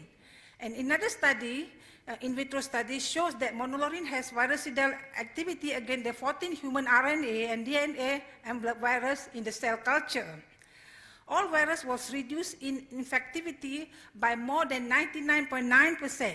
And the researcher thinks that this monolaurin changed the permeability of the cell membrane and disintegrate the virus envelope. And this monolaurin also found to be effective against the gram-positive and the lipid-coated virus and the yeast, but less effective against the gram-negative bacteria. From the literature review, we discovered that the efficacy of the medium-chain fatty acid and their derivative actually as an antimicrobial agent is very much depend on the type of the microbe tested. For example, like Candida albicans, the scientists found out that medium-chain fatty acids are more potent than the monolaurin. And between the medium-chain fatty acid, they discover the C8 and C10 are more effective compared with the lauric acid itself. And for the Listeria monocytogenes and the Streptococcus aureus, which is the gram-positive, they found that monolaurin is more effective than the medium-chain fatty acid. And another study for Neisseria gonorrhea, the one that caused the STD, they found that monocaprin show higher bacterial activity than the monolaurin. In the Helicobacter pylori, which is the gram-negative bacteria, they discovered lauric acid was the only medium-chain fatty acid which show bactericidal activity. And for the bacteria, enteropathogen like Salmonella typhi, Vibrio, cholera, and E. coli, they also discovered that medium-chain fatty acids show higher bactericidal activity than their respective monoacyl glycerol. And finally, they also discovered that monolaurin can extend the shelf life of cottage cheese, which they shows that more than 90% inhibition of Pseudomonas coliform yeast and mold in the level of 250 ppm and 500 ppm. And based on this, actually, as it is now, I think you can find monolaurin have been commercially available in US and also in Canada. And this monolaurin, also known as the lauricidin, and they actually have drug status and recognized by US FDA. It's non-toxic at even a high dose. They are actually recommend for those who are having cough, cold, and flu. You don't have to have a prescription required to buy this, and it is considered like a dietary supplement. They are selling like for 19 capsules, which contain about 600 milligrams of monolaurin. They are selling like $42 US. Based on this, in MARDI, we are able actually to change the lipid profile. This is I consider this as a non-active form. What we do is we actually introduce an enzyme to change the lipid profile of the VCO, which we consider is non-active, to the active form. When I said active form means that this AVCO have the broad spectrum of antimicrobial activity. And the process, the product, and also the characteristic of this product has been patent granted in Malaysia. We also get patent granted in Japan, Indonesia, India, Singapore, Germany, and also in Philippines. Also, we have 3 methods to assess for the potence of AVCO as an agent of antimicrobial agent. So the first method, which is a disc diffusion method, and we have inhibition zone, shows here. We have several type of actually AVCO here, the M3 and M1, and also M7. And this is also for the Streptococcus pyogenes. You can see the inhibition zone. Streptococcus pyogenes actually is a gram-positive, but it's not so work on the Pseudomonas aeruginosa. We cannot see any inhibition zone here, but it works on the Candida albicans for the M7. You can see the inhibition here, compared with the M3 and M2, but this is on the blood agar. You can see the M7 is working. So through this one, we have discovered which AVCO is more potent. We have also another method, what we call it to determine the minimum microcidal concentration of our AVCO, which have about more than 90% inhibitions. And you can see this, the first well, when we added VCO, we can see that the well is turbid, yeah? It is cloudy. Indicate there is a growth of Candida albicans here, the first line, the first well, yeah? And then you have the second well here, which is, we added AVCO, M7, and you can see there's a clear, the well is very clear, indicate there is no growth of Candida albicans. And we also have another well here where we have another type of AVCO, whereby you can see the well is a bit cloudy, indicate there is a growth of Candida albicans. We have also another method, what we call it time kill studies, and the most important here is to homogenize so that you get a clear and stable emulsion before you start this experiment. You have to homogenize this, and you have to get like a very milky emulsion like this. Then only then you inoculate with the microbe that you want to test it, and then you incubate. Against times, you actually take some sample out. And this is how they look like on E. coli at 0 hours. And you can see after 2 hours of incubations, there is no E. coli growth. We're also interested actually to study about the morphology studies, how this microbe look like under the transmission electron microscopy. And you can see, if let's say you use a VCO as a medium to growth, the organism will grow healthy, you see? Everything is healthy here under VCO. And if let's say you grow with the presence of the activated virgin coconut oil, the cell cannot grow. In fact, the cell shrinks, and there's a breakage of the cell wall. And this is, as I said, this is the aureus, this is the albicans, and this is also the E. coli. And this is not done by me, actually. This is done by accredited lab in Taiwan. They also actually study the minimum microcidal concentration of our AVCO to have the 99% inhibition. And we discovered that for the gram-positive, we need very low concentrations. But unfortunately, for the gram-negative like E. coli and Salmonella type P, we need slightly higher concentration to have that 99% kill. This is slightly for the Helicobacter pylori. Helicobacter pylori actually is gram-negative. Unfortunately, for the Helicobacter pylori, they have tested that we only need very low concentration at 0.01 to have about 99% kill.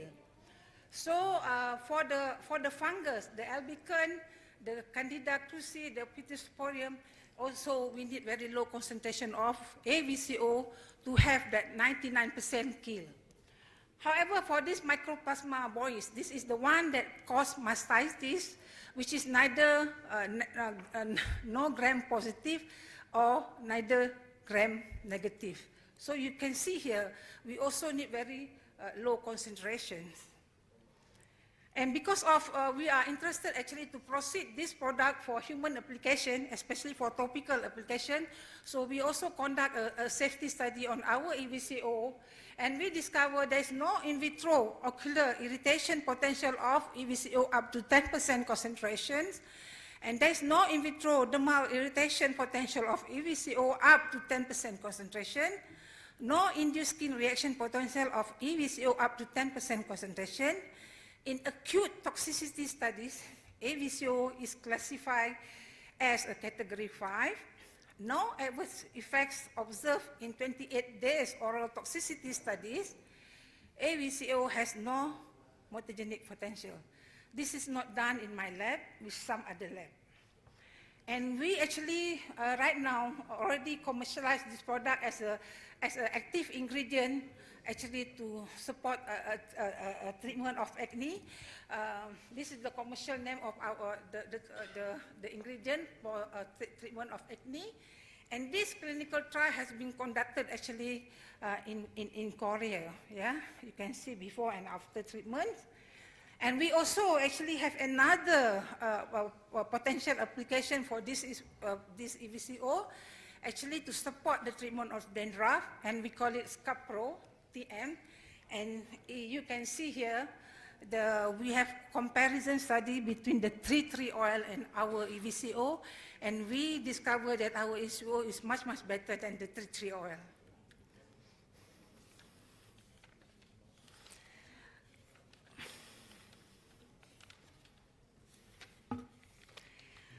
We also conduct a study to see the potential of our EVCO to treat the contagious ectygma. This CE actually is an infectious dermatitis on sheep and goat that affect preliminary on the lip of the young animal. And this disease is very much related to paravovirus, which is a lipid-coated virus. And you can see here, this is how the goat look like for the first day, and this is the second one is after 3 days, after 6 days, and after 9 days is totally healed. Yeah, and we also compare with the commercial spray, which is the iodine, and we discovered that the commercial spray cannot give 100% healing, and the untreated one is remain just like that. So we have another slide to show you. Whereby we use about 10% EVCO, and we apply only 1 day application, and until the lesions heal, and we discover is also within 6 days the disease is off. 1 minute. Yeah. This is to show you, I think many of us claim here that VCO has antibacterial, antifungal, and actually it's not right to say that. Because of the lipid profile, they don't have any active ingredient there. Only when you actually do a change in the lipid profile, whereby you get the free fatty acid, the monoacylglycerol, monocaprin, and monolaurin, then only they become active. Yeah. So this is to show you that's how VCO look like in a day 1 incubation. You can see there's a slightly growth there, and therefore you can see here. There's a many growth on VCO. Many of microorganisms actually can grow on VCO. Yeah, if it is in the if it is in the natural form. So we also actually have this one we have do a formulations whereby we use AVCO actually for the treatment of acne, and actually we are actually in the commercialization stage of this EVCO, and we actually are looking for the potential buyers for this ingredient for any type of product to be developed. With that, I think I end my presentation. Thank you. Okay, thank you. Good morning. All right. I want to make sure that everybody is listening. Anyway, thanks for your patience, because being the last speaker of the day, that too on a technical session, is really going to be very boring for the audience. Anyway, thank you so much, despite the technical hang-up of the projector, you are here to listen to me. A great applause to you all.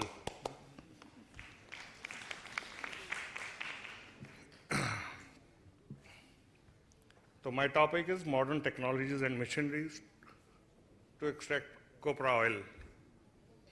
Straight away, I'm thankful to the entire organizing committee for providing us the time slot for this presentation. And I'll be covering the part of pre-processing of copra before milling and processing thereafter. It's an important topic because most of the speakers, they were talking about virgin coconut oil. None of them, I think, touched the coconut oil, the traditional copra oil. As you are aware, the copra has around 66 to 68% of oil in itself. And with our modern technologies, we will be able to recover 64% of oil depending upon the various parameters of processing. There are in 3 stages. Pre-processing. Straight away I go to the pre-processing. The copra we get from the market has a moisture of 10 to 15%. It is dried and the moisture level is brought to 6%. It is then cut into slices suitable for processing. Then the slices of copra are cooked by sending them to the roaster, which is supported by indirect steam, which we get from the boiler. These copra slices are now ready for processing. The cooked copra slices are then fed into the kettle of the first expeller for processing, and we recover around 50% of the oil of the weight of the copra. The cake of the first expeller along with the foods are fed into the second expeller to recover the maximum from the remaining oil cake. The cake from the second expeller is sent to the silo and the oil to the storage tanks through the vibro separators. The oil is then filtered as per the requirement. All these processes are automated with the bucket elevators and screw conveyors. Now, what are the parameters of efficient oil expellers? Lower energy consumption, hence low operating cost. High recovery of the oil, and hence low RO in the cake, which is usually 6 to 7%. Scientifically designed gearbox and stellite coated essential components of the machine give continuous production manifold than the traditional ones. You can get up to more than 5 times the production. Low maintenance and hence low production losses. Now I am going to present you a video of the oil extraction plant, which is supported by a Coconut Development Board, which we set up at Kangyam in South India.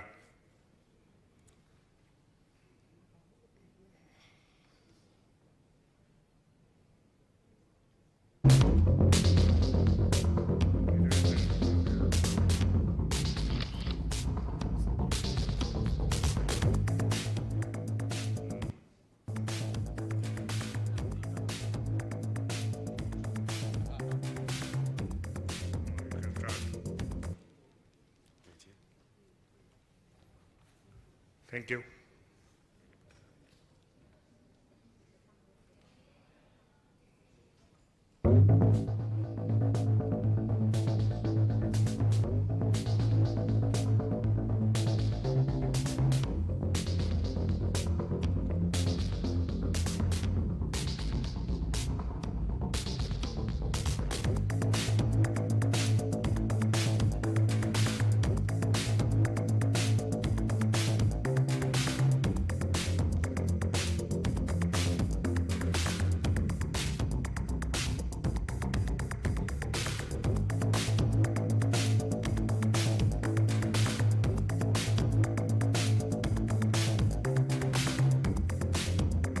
Boiler, from where we get the indirect steam, the dryer.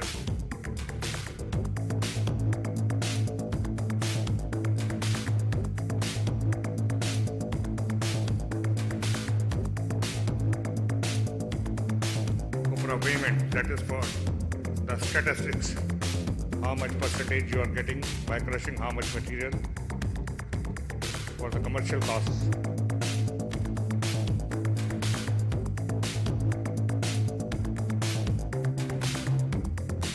This is a fully automated plant.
cake is going to the expeller 2 for taking out the balance, remaining oil, extracting. I haven't taken just 6 minutes so far. Okay. If you want, I can conclude. No, I just wondered where you were. No. Okay, thank you. Now, about my company. We are the leading manufacturers of vegetable oil extraction, refinery plants, solvent extraction plants. 45 years of experience, exporting to 51 countries, including US, Europe, and more than 450 oil extraction plants on turnkey worldwide. And we have 25 international representatives worldwide. We have all the international certifications, which are mentioned here. We have membership of the Solvent Extraction Association of India, CII, EEPC, all the prestigious organizations promoting exports and business in India. The list of awards, Rashtriya Udyog Ratan Award was given to our company, that is by the President of India. Economic Development Award for Business Excellence by Economic Forum.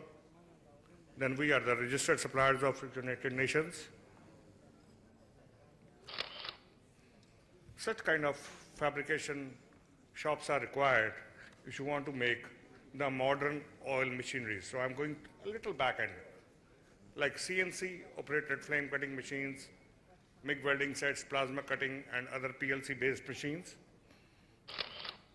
The machine shop should also have the machinery which is like PLC based horizontal boring, automatic gear boring, VTL, computerized CNC planers, lathes, millings, and the international suppliers like WMW, TOS, Seiki, Takumi, and Smithson's.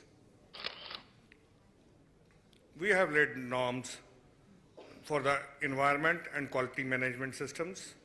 ISO, CE, all certifications are there with the company. Now I'm going to show one model. This is all steel fabricated with the lifetime warranty of the gearbox. And the production capacity is 20 TPD. And all sterlite coated worm assembly, the features which I talked earlier. And this is the biggest model, 1500. This is 50 ton per day crushing capacity of the Cobra. And if you have a solvent extraction plant followed by it, then you can go up to 150 ton per day in the single press. And all the features are like the same. The gearbox is warranted for 25 years. Low maintenance due to hard face spares, which are used in extraction, as I mentioned earlier. The life of essential spares are 5 times more. The linings bar are 3 times more life than the spares. High precision gears made from special steel in the gearbox. The gear is so designed that there is no noise and very low maintenance. Thank you so much. And don't forget to check out your field trip name and correct your name. And whether if you want to go, please sign up for us to know, because we will set you in the bus for the field trip on Saturday. Yes. You can add your name up. Yes, exactly. Yes. Have a good night in Bangkok.